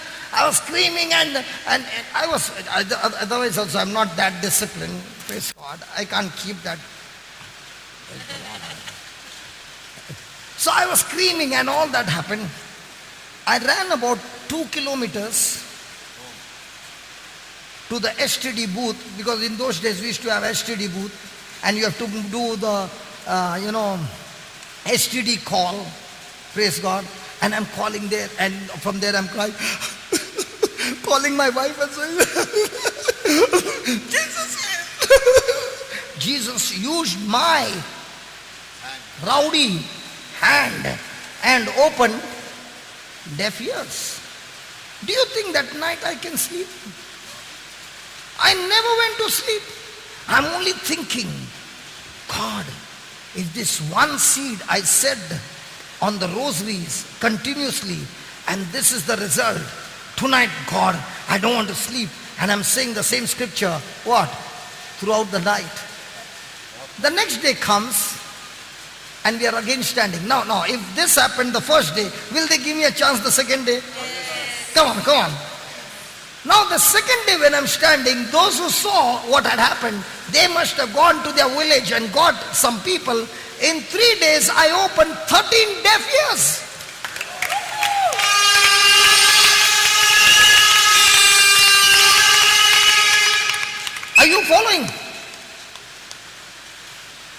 chapter 4, 21.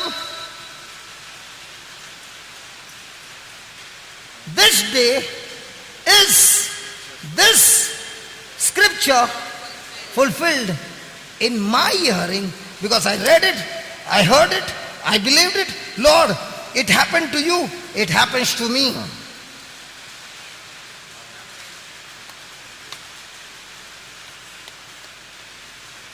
Did I find the place? Now, did you find the place? Now, how many of you said, if that is so, I'm going to do the same? I said the same. Okay? Now, I bet you, even though you said, the devil will try his best that you don't say. And that's the battle. You know, when the truth is revealed to you, the devil will try his best to distract you and keep you busy with other things, but he will see to it that you will not be saying. And that's the fight. Now that I've heard it, Lord, this is going to be my homework. Sister, you lifted your hands, right? Right? In 1 month time, you come and give me testimonies of people whom you go and touch and say a prayer. And if nothing happens, come and slap me and say, brother, I did it for 1 month and it did not work. Challenge. It's a challenge. I said it's a challenge. Say it 100 times, 200 times, 400 times. And when you're saying, pray in tongues and see how the Lord works. Because you have found the place of your inheritance that comes through Jesus. Alvin, did I give you the same scripture? In our team, everybody is given the same scripture. And everybody experiences. Sujata, was the same scripture given to you all? Agatha? Luke 4, 18, 19. When we see people in depression, do you know what we say? We give them the same scripture and tell them repeat it again and again and again and again and again. Not in your mind, out of your mouth. That word is alive. I said that word is alive. That word is alive. That word is alive. That word is active. That word is active means what? It's full of action. That word is powerful means what? It will bring result. Just like we use our electric power, and that's why there is a result. If there was no electric power, this room would have been in darkness. When we use that power, it means it brings result. Hallelujah.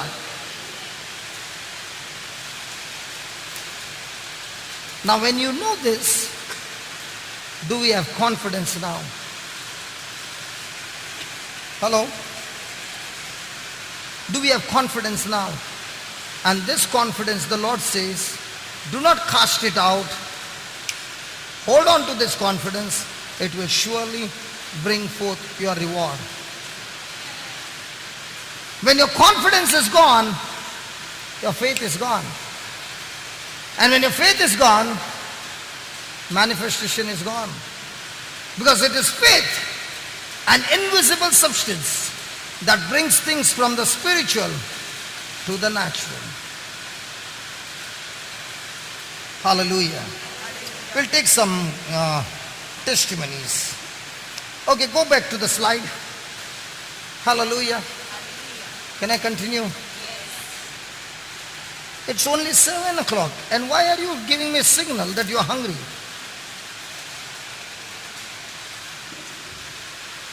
Next one. The second kind of truth is sense knowledge truth, or truth based on physical senses. And all our life we have been trained on this truth.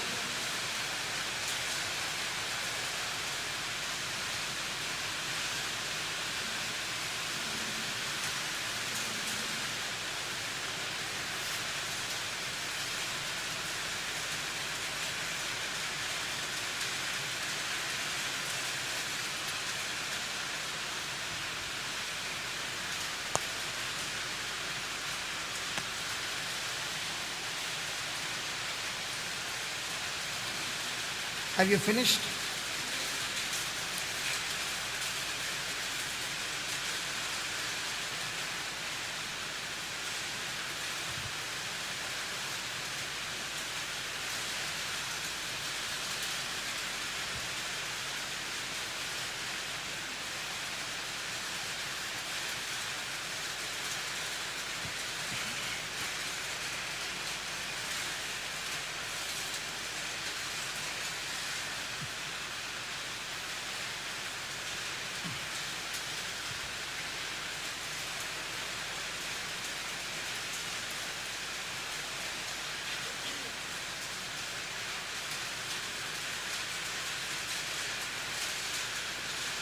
Finished?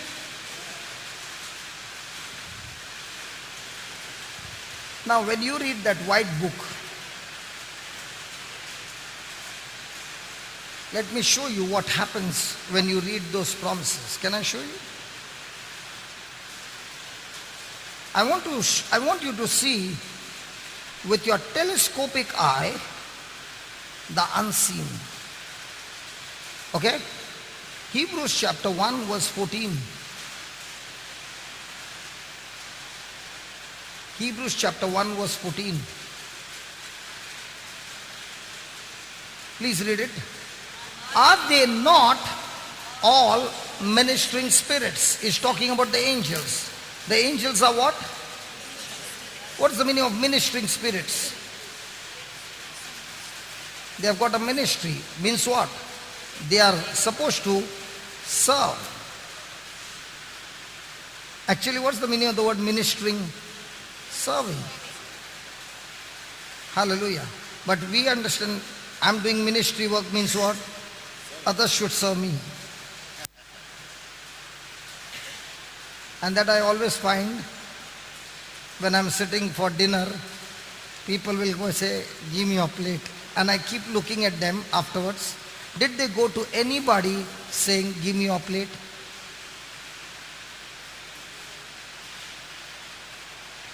Don't get offended. Please don't get offended. If I say I'm doing ministering work, that means I'm here to serve you.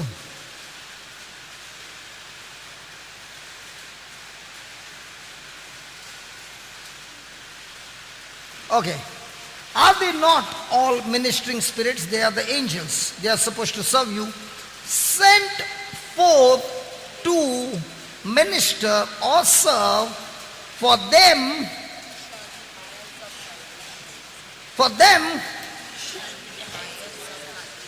who shall be heirs of salvation. Can I get it from the RSV Bible, please?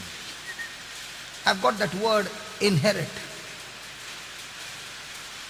Or inherit or heirs. Hebrews 1:14. No, read it. Are not all angels ministering spirits? Sent to serve those who shall inherit salvation. So what is salvation? Salvation is your health, wealth, deliverance, prosperity, protection, preservation, eternal life. This whole package together is salvation. So here he's saying God has anointed the angels to go and serve you and bring forth your salvation. So the next question will be, if these angels are supposed to serve me and bring my salvation, then how come it's not coming? Isn't that a good question? Now let's read Psalms 103 verse 20. From the RSV Bible, please.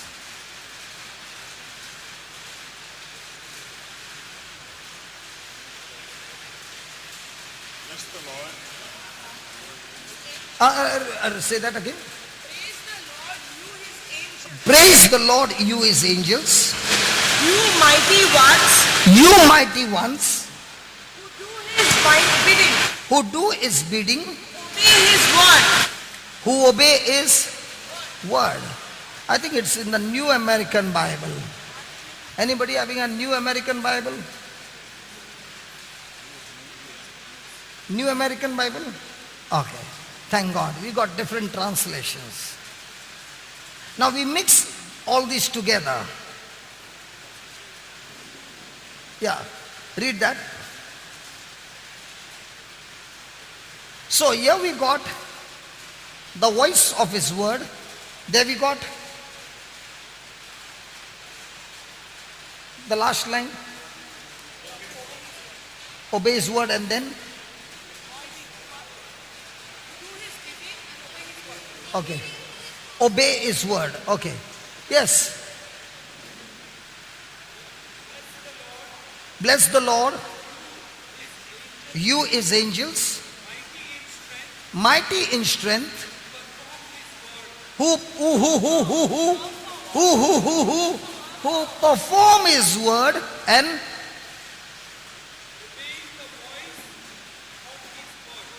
hey, spoken word. Isn't that word spoken there? Of his word. Is that word spoken there? You got that? I know there is some Bible which has got a spoken word. Yeah, read it. Praise the Lord. Bless the Lord. O you his angels, you mighty one, who do his bidding, obedient to his. Which Bible is that?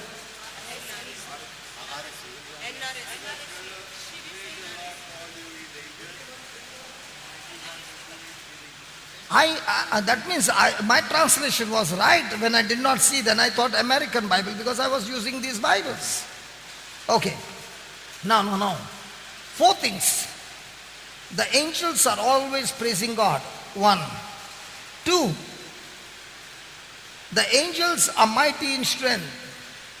3. They obey God's commandment. 4. They hear the voice of his written word. His written word. What did she read? This Bible is a written word. The angels don't move. But when you take this word and you speak it with confidence, it becomes the voice coming out of you. But that's not your voice. The voice of the anointing. And now you're not speaking the written word, you're speaking the spoken word. And when you're speaking the spoken word, the angels are taking that word and getting onto the job.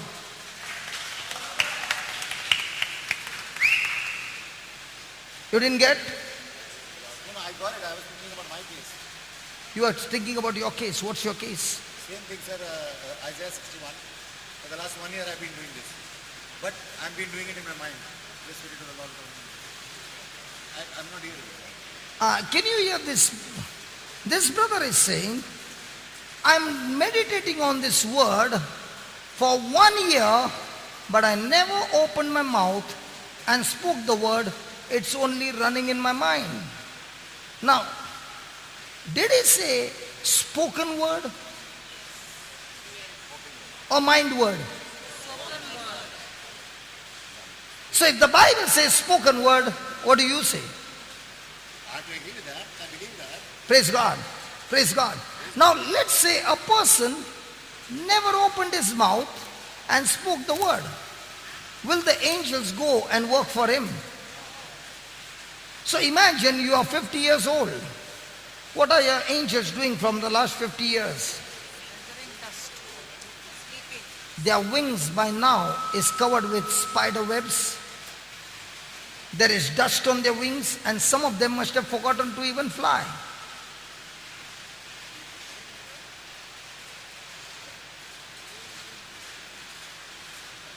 Listen, very important, listen to this.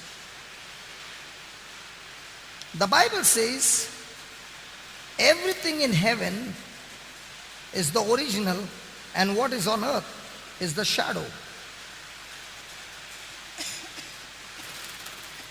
Do we have bank account? Bank account? Yes. And let's say you have a deposit of 1 lakh and you want 20,000. Do you go to the manager and you banking? 1 lakh in my account and I want 20,000. I've got a checkbook, everything I got.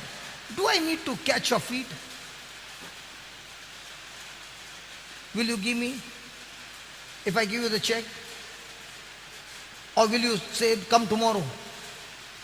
In the same way, listen, when I'm every day taking that book from my heart, speaking those scriptures, I am making deposit in my spiritual account, and there comes a time when there is a suddenly an accident or something coming, you don't even have time to give the angels a command to go and bring your protection. At that time, what does the angel do? They quickly go to the account which is there and take those spoken word which is in the deposit and get the job done for you.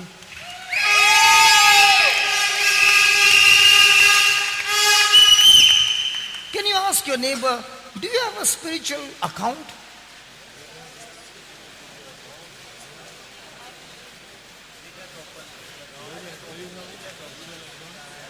Thank God, Frank is saying, listen, my brother Frank is saying, thank God my eyes have opened now. Now I know. I've just opened my bank account. But, I want to tell you, I'm going to deposit the word of God every day so much that whosoever has got a big deposit, I'm going to take the rosary and go on speaking and believing, and I'm going to put big amount every day in my deposit.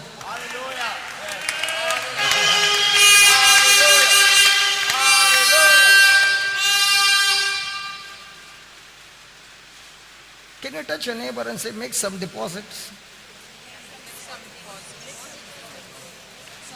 Don't go to the preacher. Tell your neighbor, don't go to the preacher. You make some deposit in your account.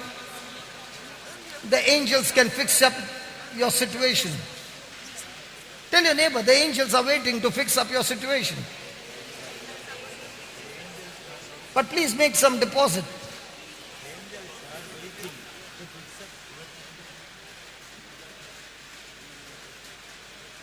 Now, very interesting. Did I show you the scriptures? Did I show you how it works? Did you see everything? Was it in the natural or the spiritual? And now when you're going to open your mouth and speak the scriptures every day, there will be a fight. On one side, the spiritual realm saying these are the things happening. On the other side, when you're saying the devil will be giving you commentary, what makes you think it's happening? Shut your mouth and go and do something else. You're wasting your time.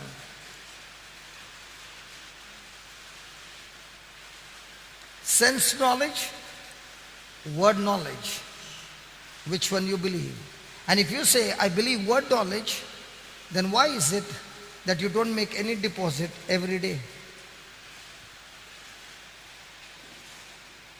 Because when I see the evidence of your action, I really know what you believe. You might say with your mouth, I believe, but your action does not show that you believe.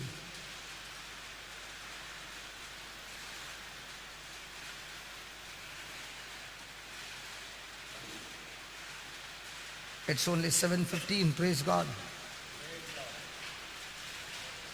Hallelujah. Thank you, Jesus.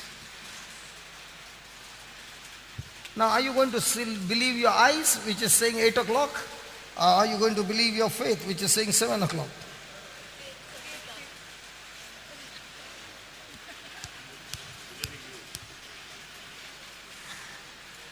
Every moment is a fight. Sense is saying something, Word of God is saying something. And every day, every moment, we are making decisions. Okay, let's call, just put the slide and then we call a testimony. A wonderful testimony. And it's King David. He's going to come and share his testimony. Come on, praise God. Hallelujah. I'm all excited with this testimony. Next one. Whatever you embrace as your truth determines your destiny. Whatever you embrace as your truth determines your destiny. You have to decide which truth will govern your life. You have to decide which truth will govern your life. You have a choice. Okay, that's not there. Okay.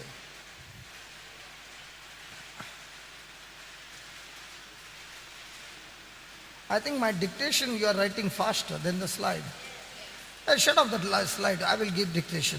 At least you all will look at me and write.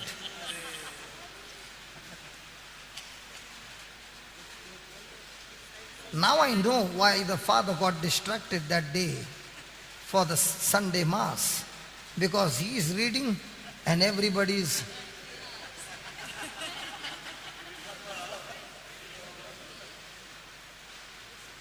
I've learned a good lesson. From next time, it will not be put. Okay. You have to decide which truth will govern your life. Finished? You have to decide which truth will govern your life. You have a choice. You have a choice. You have a choice. To either be governed by sense knowledge, you have a choice to either be governed by sense knowledge truth. You have a choice to be either governed by sense knowledge truth or the truth of God's word, or the truth of God's word.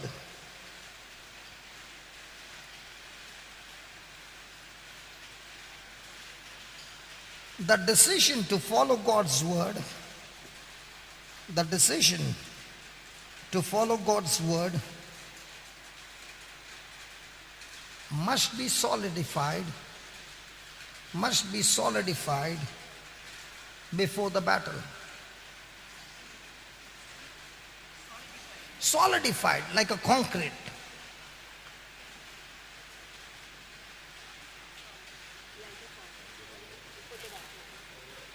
Before the battle.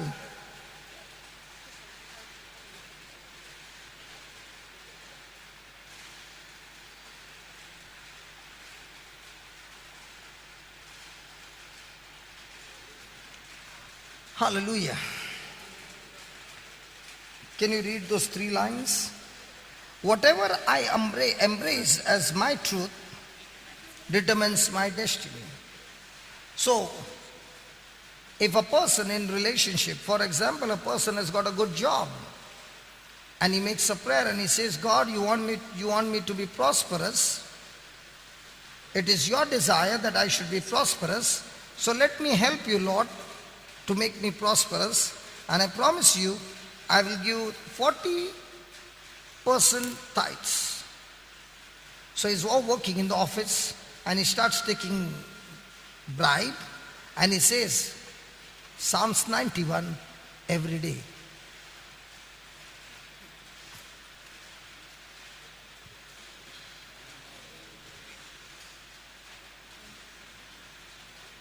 And he says, God, you will not only protect me, but I promise you, let's change the figure. 60% yours, 40% mine. Now, do you think with that choice he will prosper? So what is the conclusion? When a person makes any decision of any kind that is contradicting to God's word, there is always consequences of every decision. See, if a person says, I want a divorce, that doesn't mean the divorce came today. The divorce started the day I made wrong decisions in my relationship. And every day when I make those wrong decisions, contradicting to God's word, instead of operating in one-sided love, I've been selfish, and when my desires are not met, I'm angry, and I begin to use fear. I begin to threaten a person and start giving fear into that person. That person might be quiet that moment, but I planted a seed which is of the flesh. Might be at that moment, because of fear, the person was quiet. But let me tell you, when we use the tools of hell to do certain things to get a job done, those tools will come against you one day and bring in the harvest and destroy you. God will never use the tools of heaven, of hell, to bring a blessing on your life. God has got plenty of tools of heaven which He'll use you, which He'll use it for your own purpose. Hallelujah. Never use the tools of hell. There are consequences. For example, a person wants to come for the retreat and puts a leave by they saying, I'm sick. What did the person use? What tool? I'm sick. And this person keeps on doing, I'm sick. Devil will use that same tool and bring some life-threatening sickness in that person because that person has been confessing. Never use the tool of the devil. It's dangerous. Hallelujah. Hallelujah. So, I have to decide which truth will govern my life. Sense knowledge? Sorry? Huh? Whatever I embrace as my truth determines my destiny. Determines my destiny. Okay, let's call King David. Let's call King David. King David, we need some help from you. 1 Samuel chapter 17.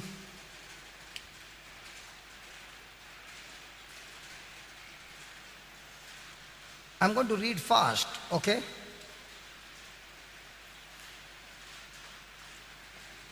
One Samuel 17 verse 1.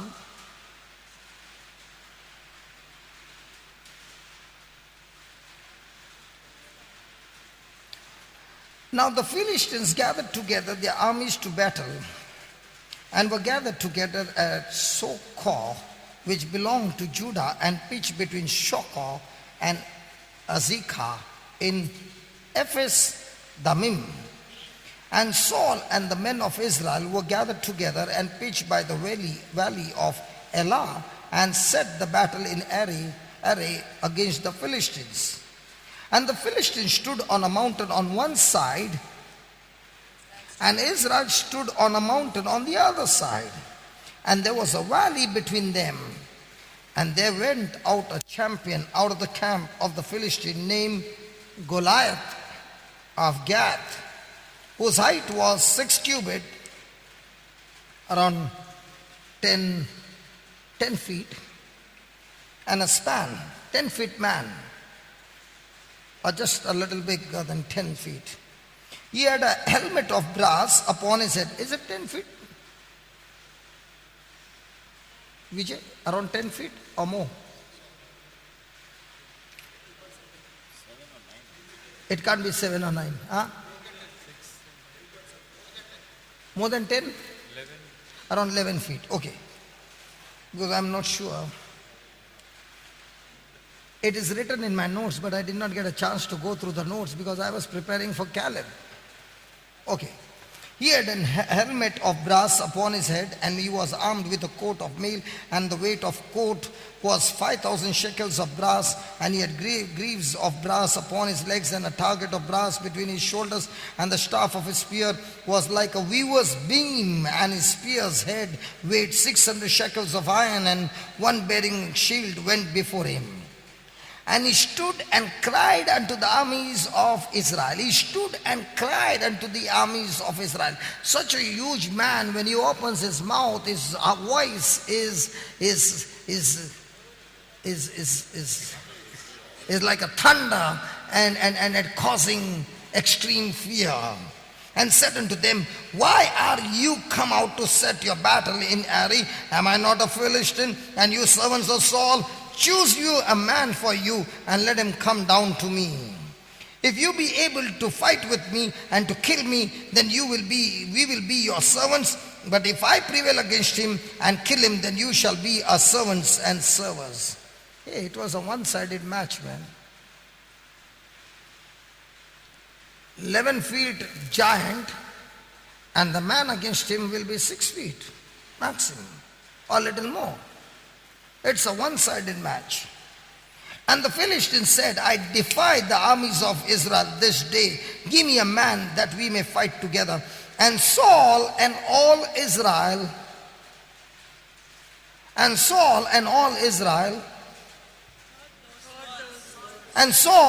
Israel of the Philistine, and they were dismayed and greatly afraid. Whose words are you hearing every day? Who is talking to you?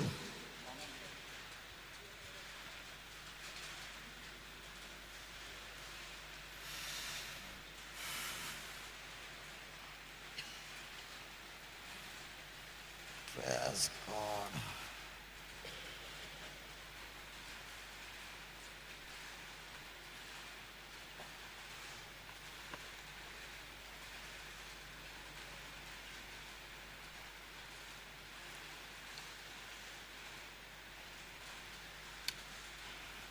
Just go to Genesis 3.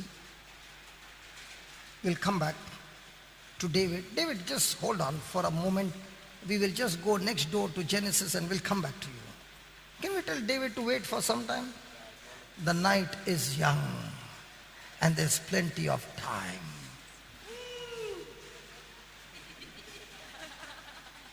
Praise God.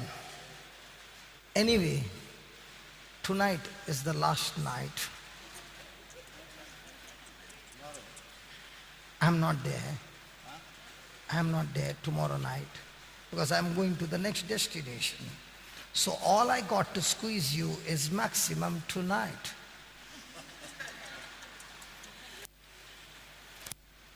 And I want you to remember about that toothpaste example. When you put it under your feet and squeeze it, what comes out? Now when you're being squeezed, what comes out?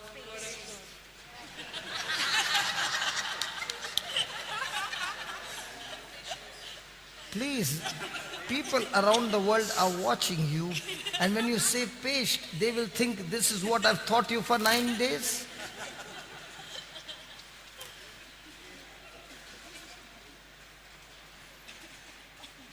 पूरा नाम मिट्टी में मिला दिया रे Samba.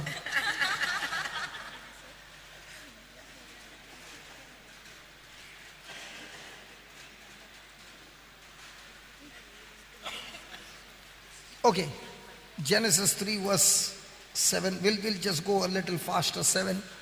Okay, I'm not going to the first part. Okay, and they have disobeyed. Okay, let's fast forward the movie. They have disobeyed, and the eyes of them both were opened, and they knew that they were naked, and they sewed fig leaves together and made themselves aprons. I'm not touching that, Lord. I'm not going there.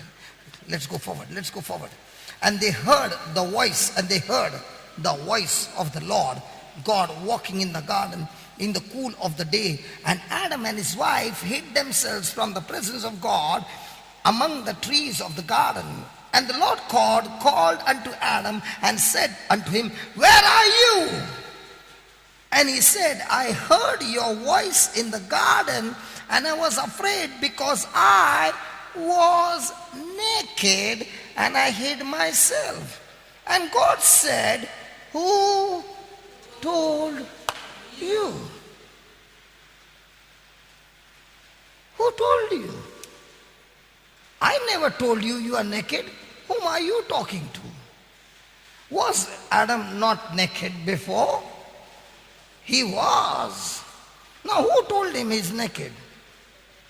The devil. And when the devil told him he's naked, he hid behind the trees. Praise God.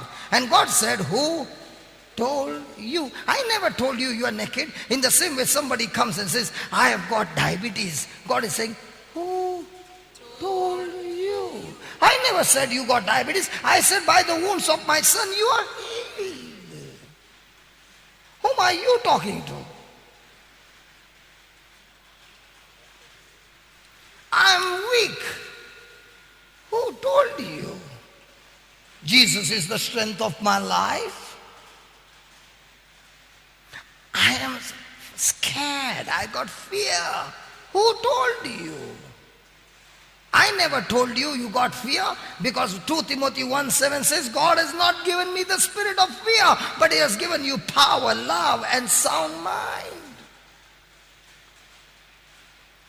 I got some bondages in me.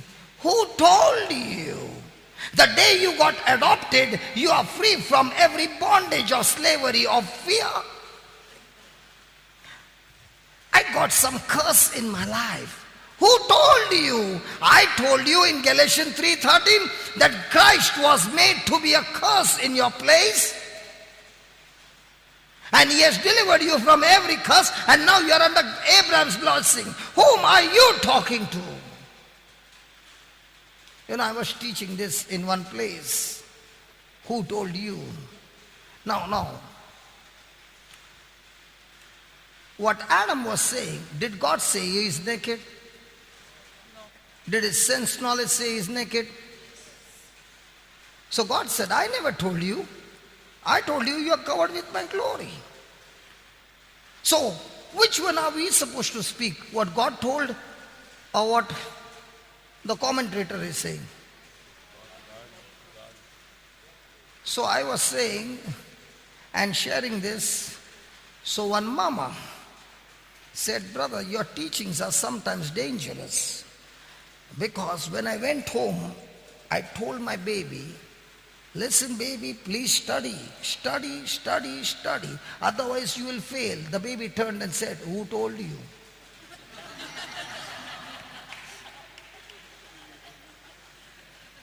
I said, give the baby the phone. So I said, did you ask your mommy who told you? She said, yes, I asked because you thought, who told you? So I said, I'm telling you, you will fail. Because if you don't follow the word of God, you will surely fail. But in our life, whom am I listening to? And if I'm listening to somebody, what I'm telling and what Jesus is telling, are they the same? Hello, are they the same? So when I'm opening my mouth and saying, I'm already speaking what I believe.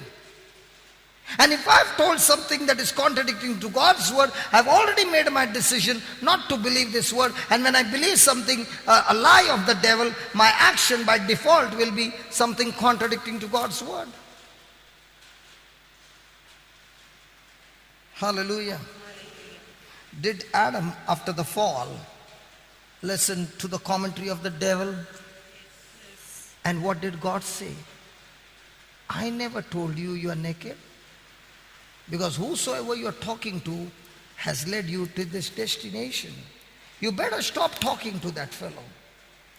Because if you continue to listen to that voice will make you go mad. That voice will teach you to be jealous. That voice will teach you to be bitter. That voice will teach you to be offended. That voice will teach you to walk in sin. That voice will teach you to hurt your loved one. That voice will destroy your family.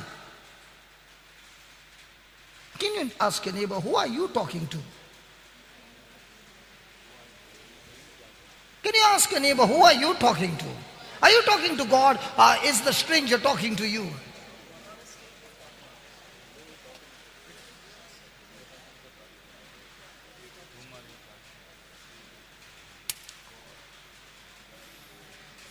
Hallelujah. Now what happened to Saul and the people of Israel? They heard the Philistine talking. And when they heard the Philistine talking, what happened? Whom were they talking to? The Philistines spoke something, but whom were they talking to? They were talking to what they heard. Were they talking to God? So in the day of our battle, in the day when something is threatening you, whom are you talking to?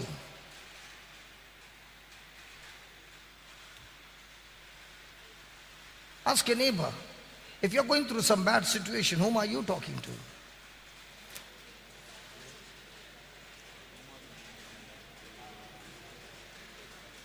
Brother, when you got a bad report, who was talking to you? When you came to the Lord, You have to make a choice. Should I hear what my Lord has promised me?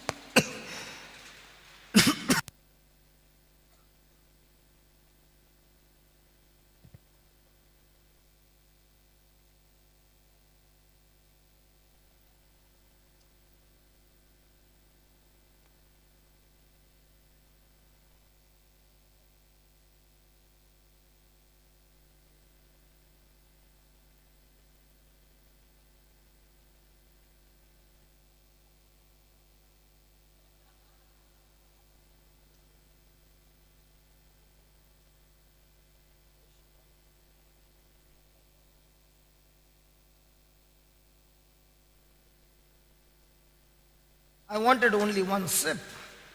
I asked her. My brother grabbed his bottle to give me because both of them know blessed are those who have given a cup of water, a glass of water to a preacher, to a messenger of God, for they are blessed. There are times, I'm not joking. I'm not joking. When I go to some people's house and they are extremely, extremely poor, I will say, can you give me a coffee? Even if I don't want, can you give me some tea? I will purposely take it. And then I will say, God, Jesus, you said, if they offer me a glass of water, the household is blessed. And this family has given me coffee, tea, and a little to eat. Lord, according to your word, the blessing has to come. Now, devil, you can't stop their blessing. So when she gave me the water, I said, let her also be blessed. Now please don't come with your water.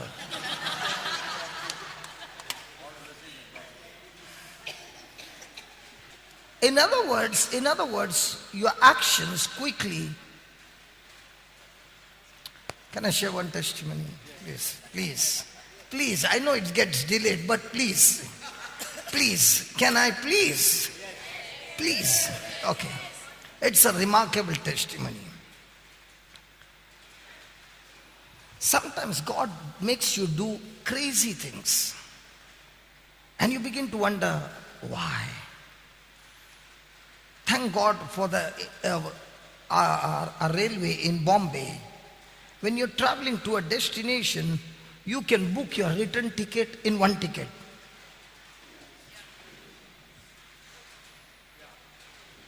While when you're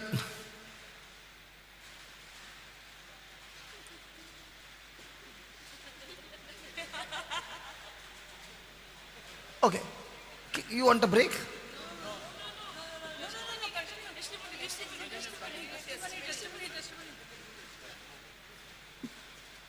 Can I continue?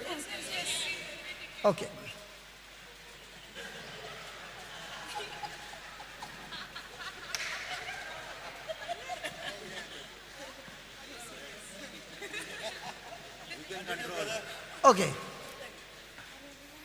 Okay.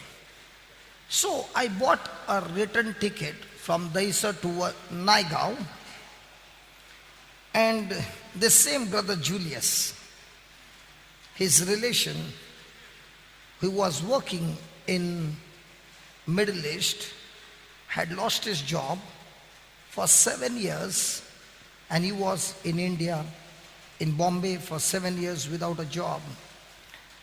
And this brother Julius is a very compassionate person. So he had told me that this is what has happened. And he was in tears and he said, brother, we got to go to his house. And I said, okay, make an appointment, let's go. And he gave me the address. I said, you don't come, I will manage because it's close to my place. From Daisar, Mira Road, Bhayandar, Naigaon. So I went to that house, and I know that for 7 years, if a person is jobless, what will be the condition? He had sold what he had brought from the Middle East, one by one things, and could spend for his family. Now everything was nearly sold, and he could not get a job. And when I went there, they offered me wonderful coffee and quite a lot of snacks And I knew that they could not afford it. I knew it. I ate to my stomach full, had the coffee, and when everything was over, the Lord said, empty your purse. The Lord said, empty your purse. I said, okay, Lord. I took out all the money and gave it to him. And he said, listen, you're doing something wrong. I said, no, I'm not doing something wrong. I'm doing something right. I heard the Lord say that I'm doing something right. And he said, I can't take the money. I said, listen, you are not refusing the money. You are refusing a seed. A farmer has a plot of land, fertile land, but no seed. Can he get a harvest? No. But I was a person who was broken myself, and God has blessed me. So the money that I got is a fertile seed, and I'm giving it to you. I'm not giving you money, I'm giving you a seed. Now take this seed and plant 1/10 of it in somebody else's life. And I began to pray. And he said, brother, at least take the train, the money to go from his place to the railway station.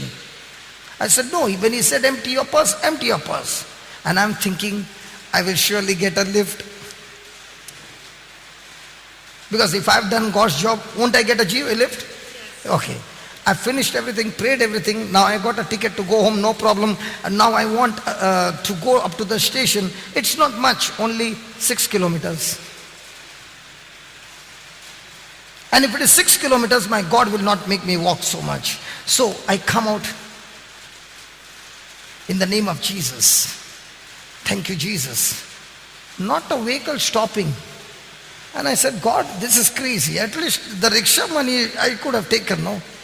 And I'm walking, after some time, walking, and I reached the railway station. And I said, God, I used all the faith possible, but all throughout the journey of walking, I was talking and enjoying and all that. 3 months went by, and I was back in that same place in Naigaon for a night vigil. Praise God. And I saw his wife coming from a distance, crying and crying and crying and crying. And when she came to me, she was crying. I said, what happened? She could not control her tears. And she said, my husband got a job in a place in Africa. The salary is about 2 lakhs and something. I'm talking about 2002. If that salary was 2 lakhs plus, and if he does overtime, it is much more.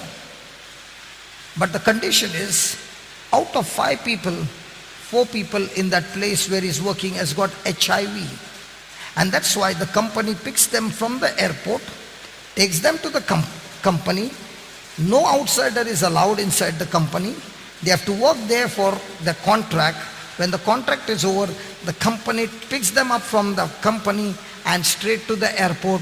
No mingling with any outsider, nothing at all.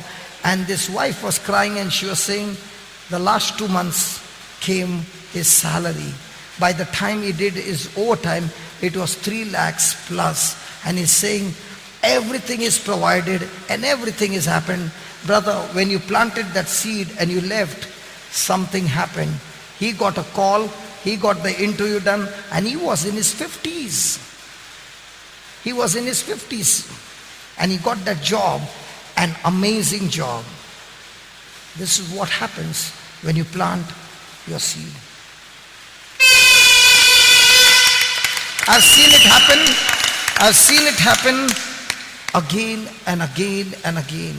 And that's why you should always search for people who are broken and plant your seed and say, Lord, I'm not giving him money. I'm giving the anointing. I'm not on loan. I'm not in debts. I'm not in all those things. Lord, you have prospered me. So when I'm planting that seed, Lord, that anointing of prosperity may come upon this family, destroying the curse of poverty.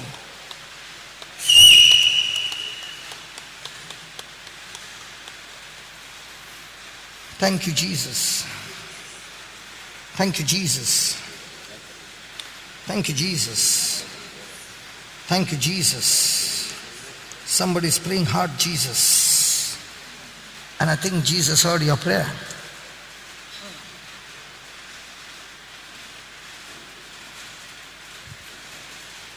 Can we all stand? We'll call David after dinner.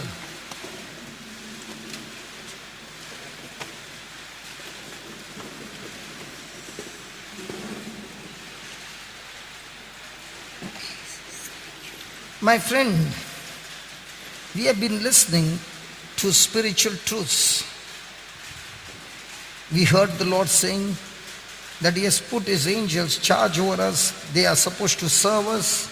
They are supposed to bring forth our inheritance of salvation, but there are conditions applied. They can only hear the voice of God's spoken word. What kind of commitment have you taken? What kind of decisions have you taken after listening to these truths? Because my friend, even though you have attended this 10 days retreat, and if you have not made any commitment, and you are not taking any decision to change and do what you heard, then I guarantee you, even after 10 days of retreat, it will bring no profit to you. Absolutely no profit to you. It is only when you renew your mind, when you change your thinking, when you change your decision, when your action changes, no matter how deep pit you are in, the Lord is able to do exceedingly abundantly far more than you can think, imagine, or through the power that is working within you. There's a power working within you, a power of love, the power of faith. Make that decision now. Lord, you have brought me here for these 10 days and you are revealing to me so many truths. Help me, Lord, to hear your voice, to hear your truths, and make a strong commitment, a consistent commitment to walk in your ways, to be the doer of the word. Help me, Lord. In Jesus' name, amen. Yeah, please be seated. The Lord changed there's a change in the plan. Please be seated. Believe me, I wanted to break for lunch, for dinner. But there is something special coming to you. Amazing special. And I want to tell you, before you go for a dinner, when you hear this testimony, you will be blessed. It won't take much time, might be taking 15 or 20 minutes, but you will see how a person plants a seed of faith with confidence and changes his whole future. Do you want to hear that?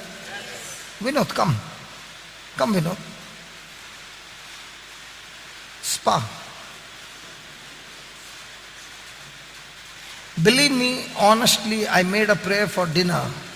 But the Lord gave us an instruction that we got to listen to this testimony.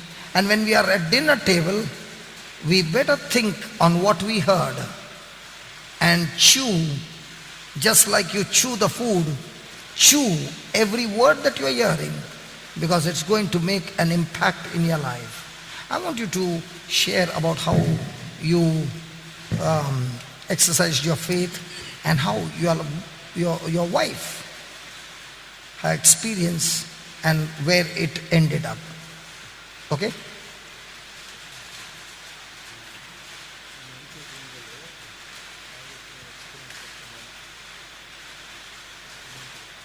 He's a very simple guy. Very, very tender, very, very humble, and very, very good. Praise God. And I thank God that God has given me plenty of children like this. God has given me the rowdies who are also the children, who are rowdies for Christ, and God has given me simple ones also. And God loves all the style. He loves the rowdies, He loves the simple, He loves all, because He is a God of different variety. Go ahead.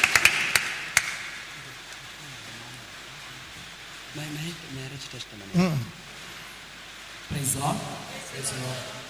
ನನ್ನ ಹೆಸರು ವಿನೋದ್ ಅಂತ. This brother name is Vinod. ನಾನು ಬಂದಿದ್ದು Mysuru. I came from Mysore. ನಮ್ಮ ಮೈಸೂರಿನಲ್ಲಿ ಈಗ full time ministry ಮಾಡ್ತಾ ಇದ್ದೀವಿ. I'm doing the full-time ministry in Mysore. ನನ್ನ ಲೈಫಲ್ಲಿ ಆದಂಥ ಒಂದು ಸಾಕ್ಷ್ಯ ನಾನು ಮುಂದೆ ಹೇಳ್ತಾ ಇದ್ದೀನಿ. I want to Hey, hey, hey, say hey, of my life. One minute. Thank God, Ashton. Can we give the Lord a big hand for Ashton?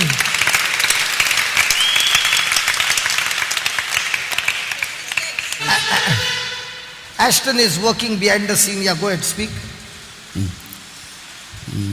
Price lord.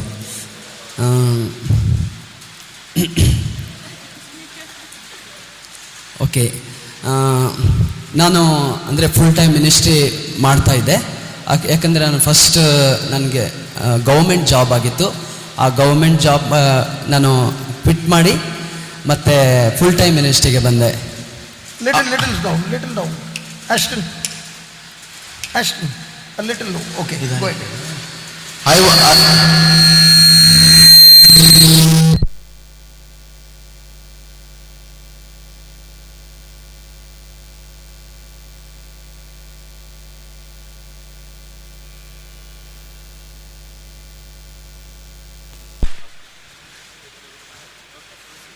Praise the Lord.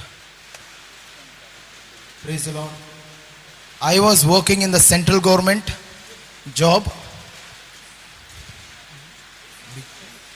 He left his job because for the full-time ministry. 2 year 2 ವರ್ಷ complete ಆಗಿತ್ತು. He worked there for 2 years. ಯಾಕಂದ್ರೆ ನಾನು ತುಂಬ ಕಷ್ಟಪಟ್ಟು ಆ ಕೆಲಸ ಸಿಕ್ಕಿದೆ. ಅಂದರೆ ನಾನು ಅದನ್ನು ಅಷ್ಟೇ ದೇವ್ರ ವಾಕ್ಯಕ್ಕೆ ಬಂದು ದೇವರ ವಾಕ್ಯಕ್ಕೆ ನಾನು ಬಂದು ನಂತರ ಫೇತಲ್ಲಿ ನನಗೆ ಕೆಲಸ ಸಿಕ್ಕಿತ್ತು. I got this job with a struggle, but that job I got because of I put my faith in the word of God. Actually 5 ವರ್ಷ ನಾನು ಕೆಲಸ ಇಲ್ಲದೆ ಇದ್ದೆ. He was struggling from past 5 years. Jobless. He was jobless from past 5 years. ನನಗೆ ಕೆಲಸ ಸಿಕ್ಕಿ ನಾನು ಕೆಲಸ ಬಿಟ್ಟು ಫುಲ್ ಟೈಮ್ ಮಿನಿಸ್ಟ್ರಿ ಮಾಡ್ತಾ ಇದ್ದೆ. He got the job after 5 years. He got the job. Then he was doing he was working in the central government job. Then he got the full time ministry. He want to do the full time ministry. That time he left the job and he started doing the full time ministry. ಇದು ನನ್ನ ಮನೆಯವ್ರಿಗೆ ಗೊತ್ತಿರಲಿಲ್ಲ. This doesn't know about my family. ನಾನು baptism ಆಗಿದ್ದು ಕೂಡ ನಮ್ಮ ಮನೆಯವ್ರಿಗೆ ಗೊತ್ತಿಲ್ಲ. Even he took the baptism, the family members doesn't know about the baptism. ನಾನು ದೇವ್ರ ಕಾರ್ಯದನ್ನೇ ಮುಂದುವರಿಸಬೇಕು, ಮದುವೆ ಆಗಬೇಕು ಅಂತ ನನಗೆ ಇಷ್ಟ ಇರಲಿಲ್ಲ. So he didn't have a desire to get married. He want to do the full time. He want to do the ministry work. ತುಂಬ ಜನರ ಜೀವನ ಬದಲಾಯ್ತಾ ಇತ್ತು. So many people's life got changed. ಎಷ್ಟೋ ಕುಟುಂಬ ಅಂದರೆ ಮದುವೆ ಡೈವರ್ಸ್ ಆಗೋದು ರೀಸ್ಟೋರ್ ಆಯಿತು. So many marriages got supposed to get divorced. Marriages got restored. ಎಷ್ಟು ಅಂದರೆ ಕ್ಯಾನ್ಸರ್ ರೋಗಿಗಳು, ಅನೇಕ ರೋಗದ ಅವಸ್ಥೆ ಇದ್ದವರು ಗುಣ ಆದರು. Many people who are suffering from different kinds of disease got their health got restored. ದೇವರು ನಮ್ಮ ಜೀವಿತದಲ್ಲಿ ಅನೇಕ ಅದ್ಭುತ ಕಾರ್ಯಗಳನ್ನ ಮಾಡಿದ್ದಾರೆ. In our life God has done supernatural things. Okay, ಈ ಸಮಯದಲ್ಲಿ ನಮ್ಮ ಮನೆ ಇರೋದು, ನಾನು ಮೈಸೂರಲ್ಲಿ ನನ್ನ ದೇವರ ಸೇವೆನ ಮಾಡ್ತಾ ಇರೋದು. Brother is doing I am doing ministry in Mysore. ನಮ್ಮ ಸ್ವಂತ ಊರು ಬಂದು Kodagu. His own place is Kodagu. ಅಲ್ಲಿ ನಮ್ಮ ಅಮ್ಮ ಕೆಲಸ ಸಿಕ್ಕಿ ಆದ್ಮೇಲೆ ಈಗ ಮದುವೆ ಆಗಬೇಕು ಅಂತ ತುಂಬ ಫೋರ್ಸ್ ಮಾಡ್ತಾ ಇದ್ರು. Because he told his mother that I got a central government job, but the mother was desiring, so he is having a central government job. Now we want to plan to get him married. ಅಕ್ಕ ತಂಗಿ ಎಲ್ಲರೂ ನನಗೆ ಮದುವೆ ಆಗು ಅಂತ ಹೇಳ್ತಾ ಇದ್ರು. All his sisters, elder sister and smaller sister was desiring, they were expecting him to get married. ಆ ಸಮಯದಲ್ಲಿ ನಮ್ಮಮ್ಮ ಫೋನ್ ಮಾಡೋದು, ನಾನು ಇಲ್ಲೊಂದು ಹುಡುಗಿ ಹುಡುಕಿದ್ದೀನಿ, ಬಾ ನೋಡು ಅಂತ. That time mother used to call him and I search one girl, come to our place, you want to get, you want to see the girl. ನಾನು ಒಂದು ಯಾವುದಾದ್ರೂ ಒಂದು ವಿಷಯ ಹೇಳಿ ಎಸ್ಕೇಪ್ ಆಗ್ತಾ ಇದೆ. He used to give some reasons and escape from that. ಅಮ್ಮ ತುಂಬ ಬೈತಾ ಇದ್ರು, ಬೈದು ಮತ್ತೆ ನನಗೆ ತುಂಬ ಬೈಯೋರು, ನಾನು ಒಂದು ಮಾತು ಕೂಡ ಅವ್ರಿಗೆ ಹೇಳ್ತಾ ಇರಲಿಲ್ಲ. Mother used to scream on him and scolding him, but even he was not speaking any words against ಅವ್ರು the ನೆಕ್ಸ್ಟ್ mother. ಫೋನ್ ಮಾಡಿ ನನಗೆ ಸಾರಿ ಕೇಳೋರು ಅವರೇ. So next mother used to call him and ask sorry for scolding him. ಈ ಸಮಯದಲ್ಲಿ ನಾನು ಏನು ಮಾಡಬೇಕು ಅಂತ ನನಗೆ ಗೊತ್ತಾಗ್ತಾ ಇರಲಿಲ್ಲ. That time he is not able to do anything. ಏನು ಮಾಡಬೇಕು ಅಂತ ಗೊತ್ತಿರಲಿಲ್ಲ. ಅದೇ. ಆ ಸಮಯದಲ್ಲಿ ನನಗೆ ಥಾಟ್ ಬಂದಿದ್ದು, ಯಾಕಂದರೆ ನಾನು ಅನೇಕ ಮಕ್ಕಳಿಗೆ ಹಬಕ್ಕೂಕ 2:2 ಈ ಸ್ಕ್ರಿಪ್ಚರ್ನ ನಾನು ಬರೆದು ಅನೇಕ ಮಕ್ಕಳಿಗೆ ಕೆಲಸ ಇಲ್ಲದವ್ರಿಗೆ ಕೆಲಸ ಸಿಕ್ಕಿದೆ, ಅನೇಕರಿಗೆ ಮದುವೆ ಆಗದೆ ವರ್ಷ ಆಗಿ ಹುಡುಗಿ ಸಿಗ್ತಾ ಇರಲಿಲ್ಲ, ಹುಡುಗ ಸಿಗ್ತಾ ಇರಲಿಲ್ಲ, ಅಂಥವ್ರಿಗೆಲ್ಲ ಆ ವಾಕ್ಯನ ಕೊಟ್ಟಾಗ ಅದನ್ನು ಬರೆದು ನಾನೇ ಬರೆದು ಕೊಡ್ತಾ ಇದ್ದೆ. ಅನೇಕರಿಗೆ ಮದುವೆ ಆಯಿತು, ಅನೇಕ ಕೆಲಸ ಇಲ್ಲದವ್ರಿಗೆ ಕೆಲಸ ಸಿಕ್ತು. Praise God. And I used to that time, I'm not able to do. I was remembering that I used to give the Habakkuk 2:2 chapter 2 verse 2. I used to give it to many people. The person who wants to get married, I used to give that, write the vision, and if any person doesn't have a financial breakthrough, I used to give them, and many marriages got restored, many healing and many miracles took place in that. Actually ಪಪ್ಪ ನಮಗೆ ಅದರ ಬಗ್ಗೆ ತುಂಬ explain ಮಾಡಿದರು, ತುಂಬ testimony ಕೂಡ ಕೊಟ್ಟಿದ್ರು. Papa had given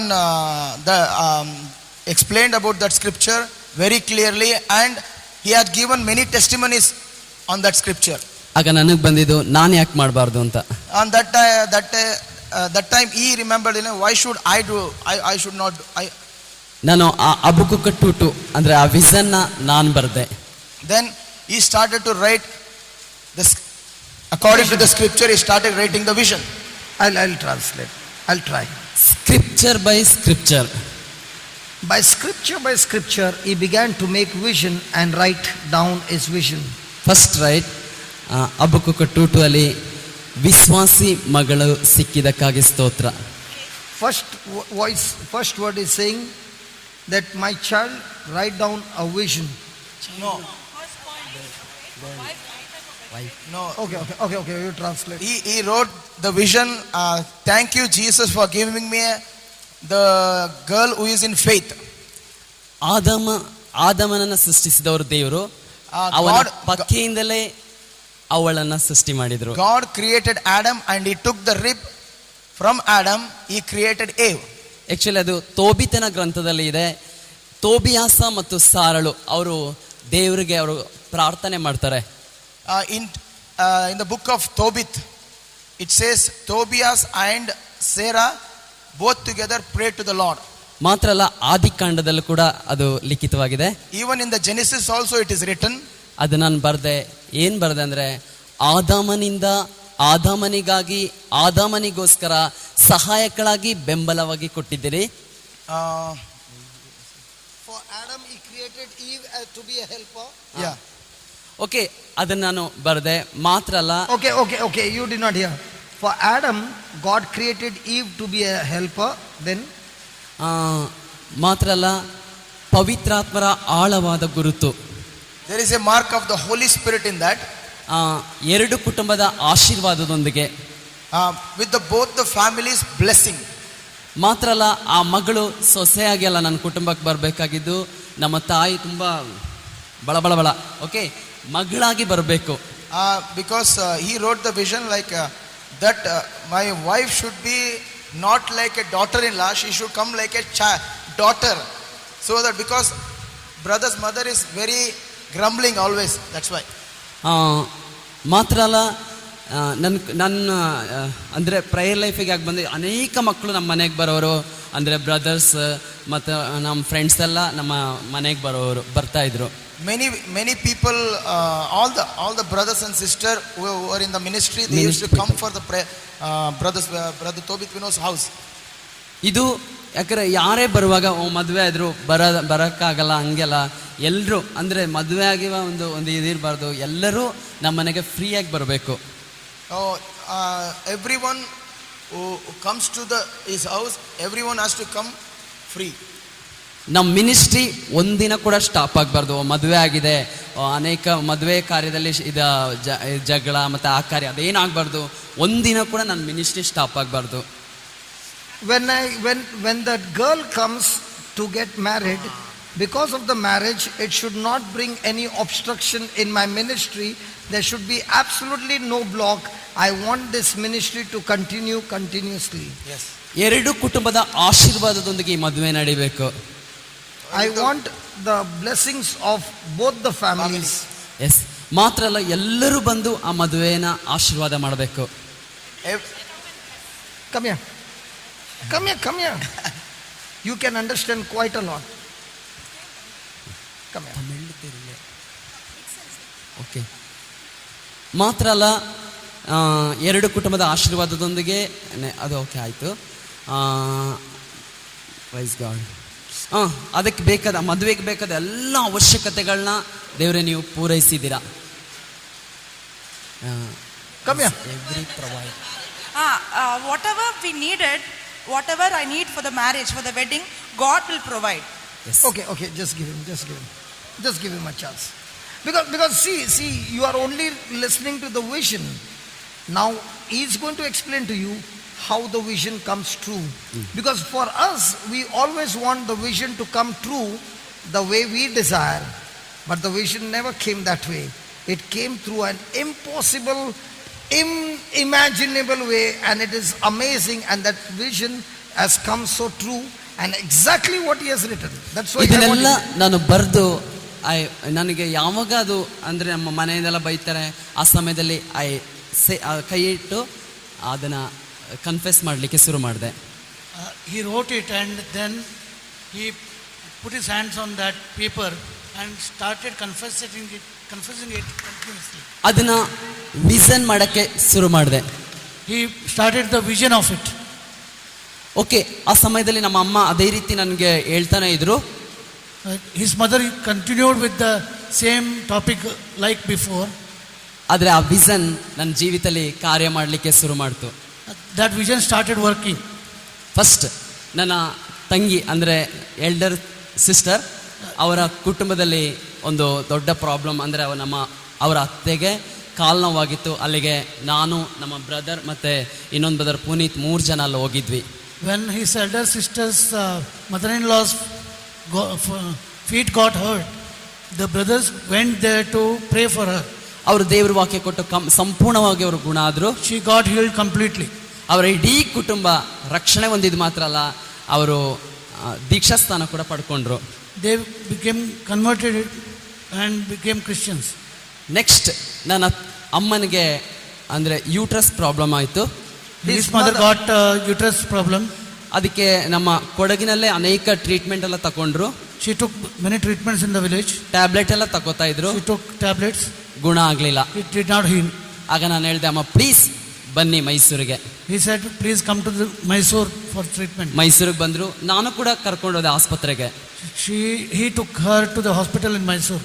ಅಮ್ಮ ನೋಡಿ, ಆಸ್ಪತ್ರೆದಲ್ಲ ನೋಡಿ, ಯೇಸುವಿನ ಒಂದೇ ಒಂದು ವಾಕ್ಯ ಹೇಳಿ ಸಾಕು. It is not the hospital, but only Jesus' one word that is enough. ಯೇಸುವೇ ನೀವೇ ನನ್ನ ಪ್ರಭು. Jesus, you are my Lord. ಅಮ್ಮ ನೀವು ಇದನ್ನ ಹೇಳೋಗ ಗುಣ ಆಗಲ್ಲ, 100% ನೀವು ಗುಣ ಆಗಿದ್ದೀರಾ. ಜೀಸಸ್ ನಿಮಗೋಸ್ಕರ ಶಿಲುಬೆಯಲ್ಲಿ ಸತ್ತಿದ್ದಾರೆ. He told her to confess that Jesus has done everything on the cross. Yield Healed. ಅವರು Claim the healing. ಹೇಳಲಿಕ್ಕೆ ಶುರು ಮಾಡಿದ್ರು. She started claiming the promise. ಅವ್ರಿಗೆ ಆ್ಯಕ್ಚುಲಿ ಡಾಕ್ಟರ್ ಹೇಳಿದ್ರು ಕ್ಯಾನ್ಸರ್ ಇದೆ ಅಂತ. ಯಾಕಂದರೆ ತುಂಬ ವರ್ಷಗಳಿಂದ ಇತ್ತು. She was diagnosed with cancer. Test report ಬಂದಿದೆ. The report was there. Nothing happened, ಏನೂ ಇಲ್ಲ. One minute. See, they are breaking. I will give you till what he has said. First thing he said, I made a vision. And the vision started working, he said. How did the vision start working? First came the problem in his sister's life. Sister and his whole family did not believe in Jesus. Yes. So he went and preached first the gospel to the sister, The sister got healed. The sister, her husband, and the family accepted Jesus as their Lord God and Savior. First. Second, the mother, who was all the time grumbling and grumbling and grumbling, she started getting pain in her stomach, and she went to the doctor, and the doctor diagnosed that there is a cancer in her uterus and there is a big problem. That's the time when the healing did not take place. He said, "Mommy, I can take you to the hospital, but you will not be healed. The only person who will be healing you is Jesus. If you say, Jesus Christ is my Lord, Jesus Christ is my Lord, and believe that Lord has died for you, and by his wounds you are healed." When the mother began to confess in the midst of a problem, the report came that cancer was destroyed and she was completely healed. Praise the lord. Hallelujah. Hallelujah. Okay. ಮಾತ್ರ ಅಲ್ಲ, ನನ್ನ ಅಕ್ಕನ ಕುಟುಂಬದಲ್ಲಿ ಕೂಡ ಒಂದು ಸಮಸ್ಯೆ ಎದುರಾಯಿತು. In his sister's life, there came a problem. ಅವಳು When I don't get you, you say. Elder sister's problem. Okay, ಅವಳು ಅಕ್ಕನಿಗೆ ಗೌರ್ಮೆಂಟ್ ಜಾಬ್ ಇತ್ತು. My elder sister had a government job. ಅವಳಿಗೆ ಚಿಕ್ಕ ಮಗು, and there was a small child. ಆ ಮಗುನ ನೋಡ್ಲಿಕ್ಕೆ ಯಾರೂ ಇಲ್ಲ. To look after that child, there is nobody. ಎಷ್ಟೋ, ಯಾಕಂದ್ರೆ ಅವ್ರಿಗೆ ಆ ಊರಲ್ಲಿ ಅಂದ್ರೆ ಕೊಡಗಲ್ಲಿ ಎಷ್ಟೋ ಜನರನ್ನ ಹೋದ್ರು, ಅವ್ರು ಬರ್ತಾರೆ ವಾಪಸ್ ಹೋಗ್ತಾರೆ. There were many who came to work like a servant, came as a servant to help my sister to look after the child, but nobody could be there. They left the job and went away. ಆ ಸಮಯದಲ್ಲಿ ನನಗೆ ಅವಳು phone ಮಾಡಿದ್ಲು, please ಏನಾದರೂ ಮಾಡು. My elder sister called me and said, "Can you please help me?" ಆಗ ನನಗೆ ಗೊತ್ತಿಲ್ಲ ಏನು ಮಾಡಬೇಕು ಅಂತ. ಆಗ ನಮ್ಮ ಒಬ್ಬರು ಬ್ರದರ್ ಇದ್ದಾರೆ, ದೇವರಾಜ್ ಬ್ರದರ್ ಹೇಳಿದ್ರಲ್ವಾ. That's the time I began to contact that generator man. You remember the generator man? He is not educated, but everywhere he goes. So he contacted the generator man and said, "See if you can find somebody who can help my elder sister." ಆಗ ಅವ್ರ ಮನೇಲಿ ಅವರ missus ತಂಗಿ ಇದ್ರು. ಅವರು ಓದೋದನ್ನ discontinue ಮಾಡಿದ್ರು. There was a younger sister to Devraj at the house. She was sent to help. Wife sister. Okay. Yeah. ಅವ್ರನ್ನ ಹೇಳಿದ್ರು. ಅವ್ರು ಆ್ಯಕ್ಚುಲಿ ಡಿಸ್ಕಂಟಿನ್ಯೂ ಮಾಡಿ ಮನೇಲೇ ಇದ್ರು. ಆ ಸಮಯದಲ್ಲಿ ಅಂದರೆ ನಮಗೆ ಸಹಾಯ ಮಾಡ್ತೀರಾ ಅಂತ ಕೇಳಿದ್ದಕ್ಕೆ ಅವರು ಆಯಿತು ಅಂತ ಒಪ್ಕೊಂಡ್ರು. She agreed to work. Okay, now I understand. The generator man, his wife's sister, had a small sister.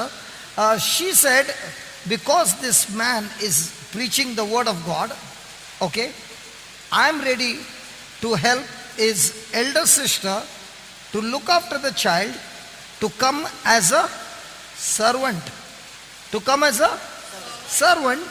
to look after this child. ಅಲ್ಲಿಗೆ ನಮ್ಮ ಪಪ್ಪ ಕರ್ಕೊಂಡೋದ್ರು ಅವ್ರ ಮನೆಗೆ. His father took her.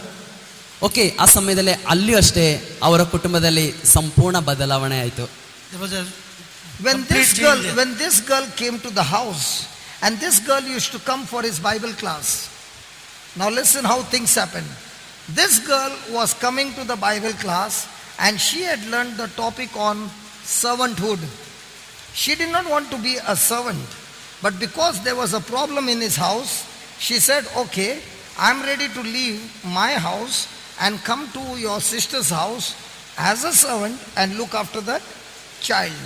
Now when this girl entered the house, in her elder sister's house, the whole family is living together.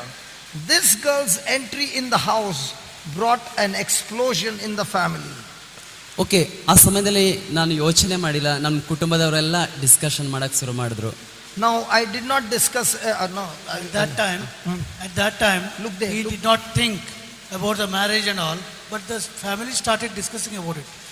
Okay, ಅಂದರೆ ನಮ್ಮ ಅಕ್ಕ ತುಂಬ ಅಂದರೆ ಕೋಪಿಷ್ಟೆ, ಹಠ. Even the sister is a grumbler.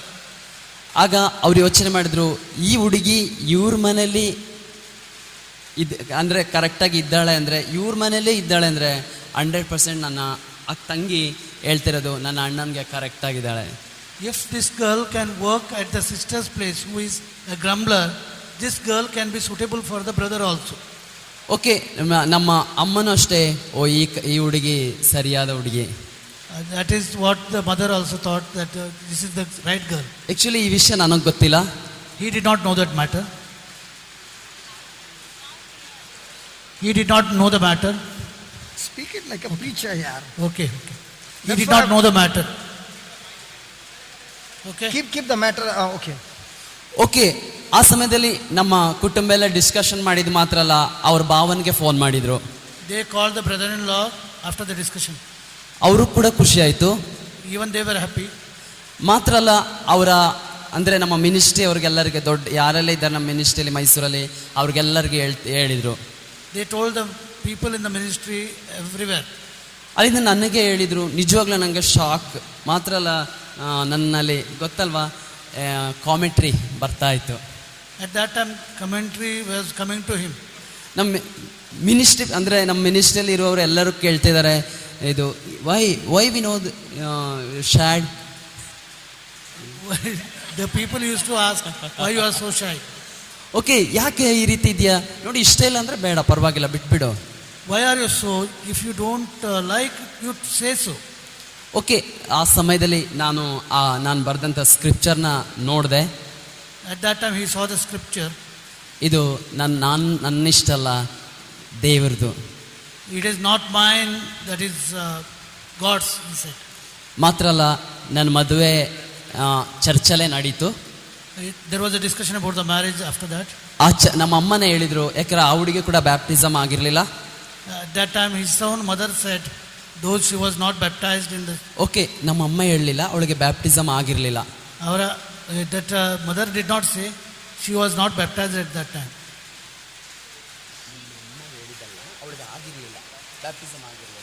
That is what? ಅವಳಿಗೆ baptism ಆಗಿರಲಿಲ್ಲ. The girl was not baptized at that time. Okay, The girl was not baptized at that time. ಆ ಸಮಯದಲ್ಲಿ ನಮ್ಮಮ್ಮ Hindu.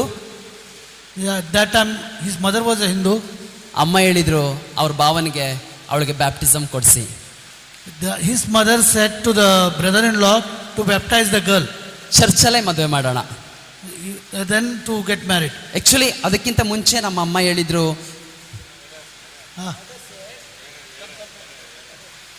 You know, this testimony is so remarkable. Believe me, I have forgotten the whole thing. But because of that testimony, I cancelled a trip to attend the wedding of this man.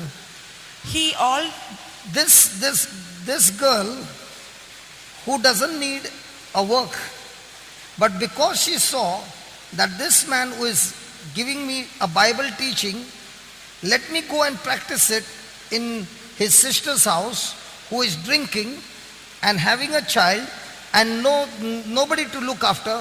Let me sacrifice myself to look after, and there was nothing to do with the marriage. But when this girl entered the house, she began to apply everything that she had learned from the Word of God.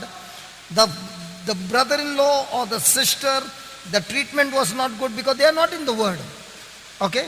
In spite of all that, she kept her mouth shut and kept on planting agape love. She kept on speaking the Word of God. The next door neighbor who was sick, as she was praying, the next door neighbor came and said, my child is sick. And this girl went and prayed, and the neighbor got healed. The neighbor came and told the sister, that girl in your house who is working, she prayed for my child and my child got healed. The sister came and said, what did you pray? And she began to preach to her.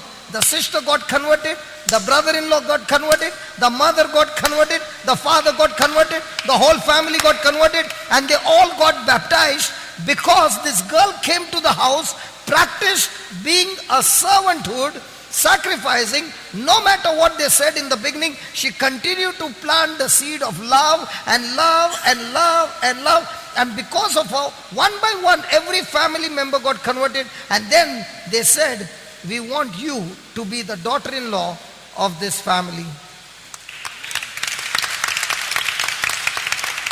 Is it right? Huh? And the best part is, all that he had written was seen in this girl. That both the families should should bless. My family should be converted. It should be a Christian wedding. It should be a Christian wedding. I will not get married to, not get married as a Hindu, but I will get married as a Christian. My marriage expenses, I don't have to bother. God will provide the expenses. Everything that he had written. And my mom is the one who is going to bless my wife and all that. But how did it happen? The girl came to the house only because there was a problem in the sister's life, and that sister also was not a Christian. I tell you, God has got amazing ways of bringing the vision. The problem is, we always want the way to be comfortable. The girl who was coming for the Bible class, he was the one who was preaching, and what she heard, she said, this is an opportunity, let me go and practice it. And as she was practicing, one by one, she converted everyone. But it all started because of the neighbor who was sick. Now I got everything. Hallelujah. Hallelujah. Now tell me, my friend, a person makes a vision, but will we want to have the hard way? Now, did he think when he was giving a Bible class that there was a small girl? How old is your, when she got married, how old is she? 18 years old girl from a village. He goes to the village to preach. 18-year-old girl, a Hindu, listening to the Bible and saying, I will practice what has been taught. And she did not know that she who believed can go and change the whole household. Because he was so scared of the family that even after he got baptized, he never told anybody that he's baptized. But this girl came into the family, got everyone baptized, and then they said, we want you to be the daughter-in-law of the family.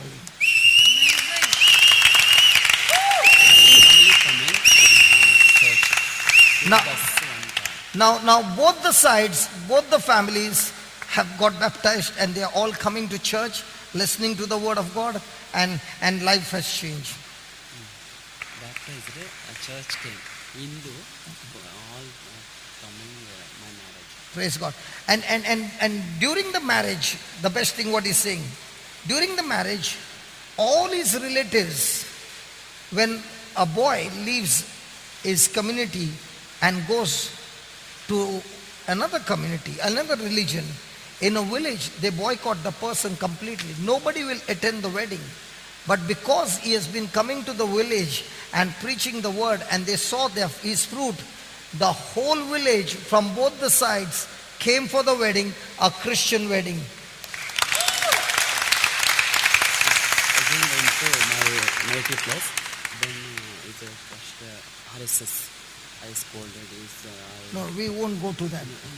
That time, the same place, my marriage reception. Same place. Enough. Praise God. Hallelujah. Now, what did it work on? Habakkuk 2:2. Now, did he think that when he was going to the village and preaching the word of God, there was a girl, and that girl is going to solve my problem?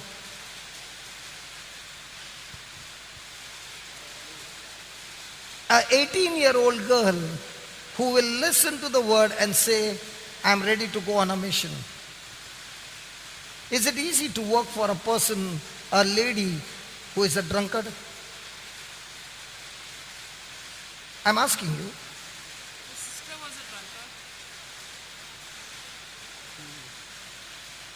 Who was a drunkard? Drink, you said who is taking drink? Husband is to take. Okay, husband is to take. Sorry. Hallelujah. Can we just close our eyes, please? I'm sorry, not the sister.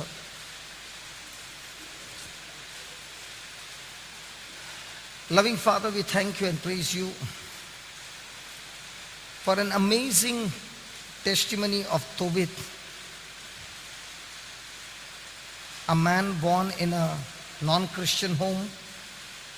Somebody preached the gospel to him, was jobless for 5 years.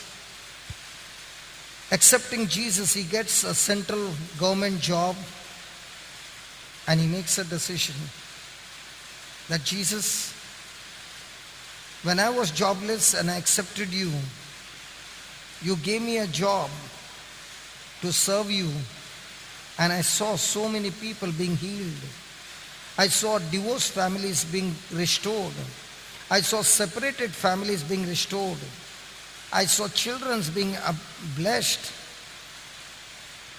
Lord, I want to follow you and commit my life to you forever. Oh Father, you have sent preachers after preachers in our lives. Your seed has been planted, but a decision, a commitment is not taken. Even though Tobit did not know who is the girl who could come into my life as a life partner, who is that person who will bring conversion in my family. Even though I go and preach to so many villages, my family have rejected me. But an unknown stranger took a decision to apply the word and came in and planted the seeds of love through the Holy Bible. A 18-year-old girl did not preach a word from the Bible, but action brought conversion in every member of the family. Amazing are your ways, O Lord. You chose the simple, the foolish, the weak to shame the wise and the strong. Yes, Lord. Thank you for this girl who brought not only conversion in our own family, but also in our in-laws. And not only that, O Lord, today both of them working together are transforming and changing families after families in their village by their lifestyle of being a doer of the word, humble and meek, and all the time a servant by choice. Lord, let this testimony that we have heard encourage us, that it is in our servanthood, it is in our dying, it is in our sacrifice, it is in our being a doer that our future is opened up. The truth that he and his wife embraced, changed, and determined their destiny. In the same way, Lord, we are all sitting over here and we have visions for our welfare. But Lord, we have failed to pay the price of our commitment. We are always involved with you, Lord, but we do not want to commit ourselves to you. Lord, let this testimony of Vinod and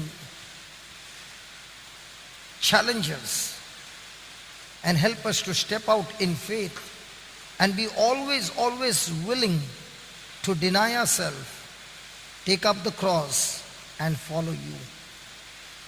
It is only in this that we will discover our destiny. It is only by applying agape love we are able to destroy all bitterness, all hatred, all opposition, and the very ones who are against us into your kingdom. Yes, loving Father, we thank you and we praise you for this. In Jesus' name, amen. How many of you were blessed by this testimony? Come on, how many of you are blessed? So do you require people's influence to solve your problem of your family? Somebody that you sowed will come, a stranger, to solve your problem. Can we give the Lord a big hand for this man? Hallelujah. Hallelujah. Shall we go for dinner before I call somebody else? Praise God. Let's go for dinner and we come back.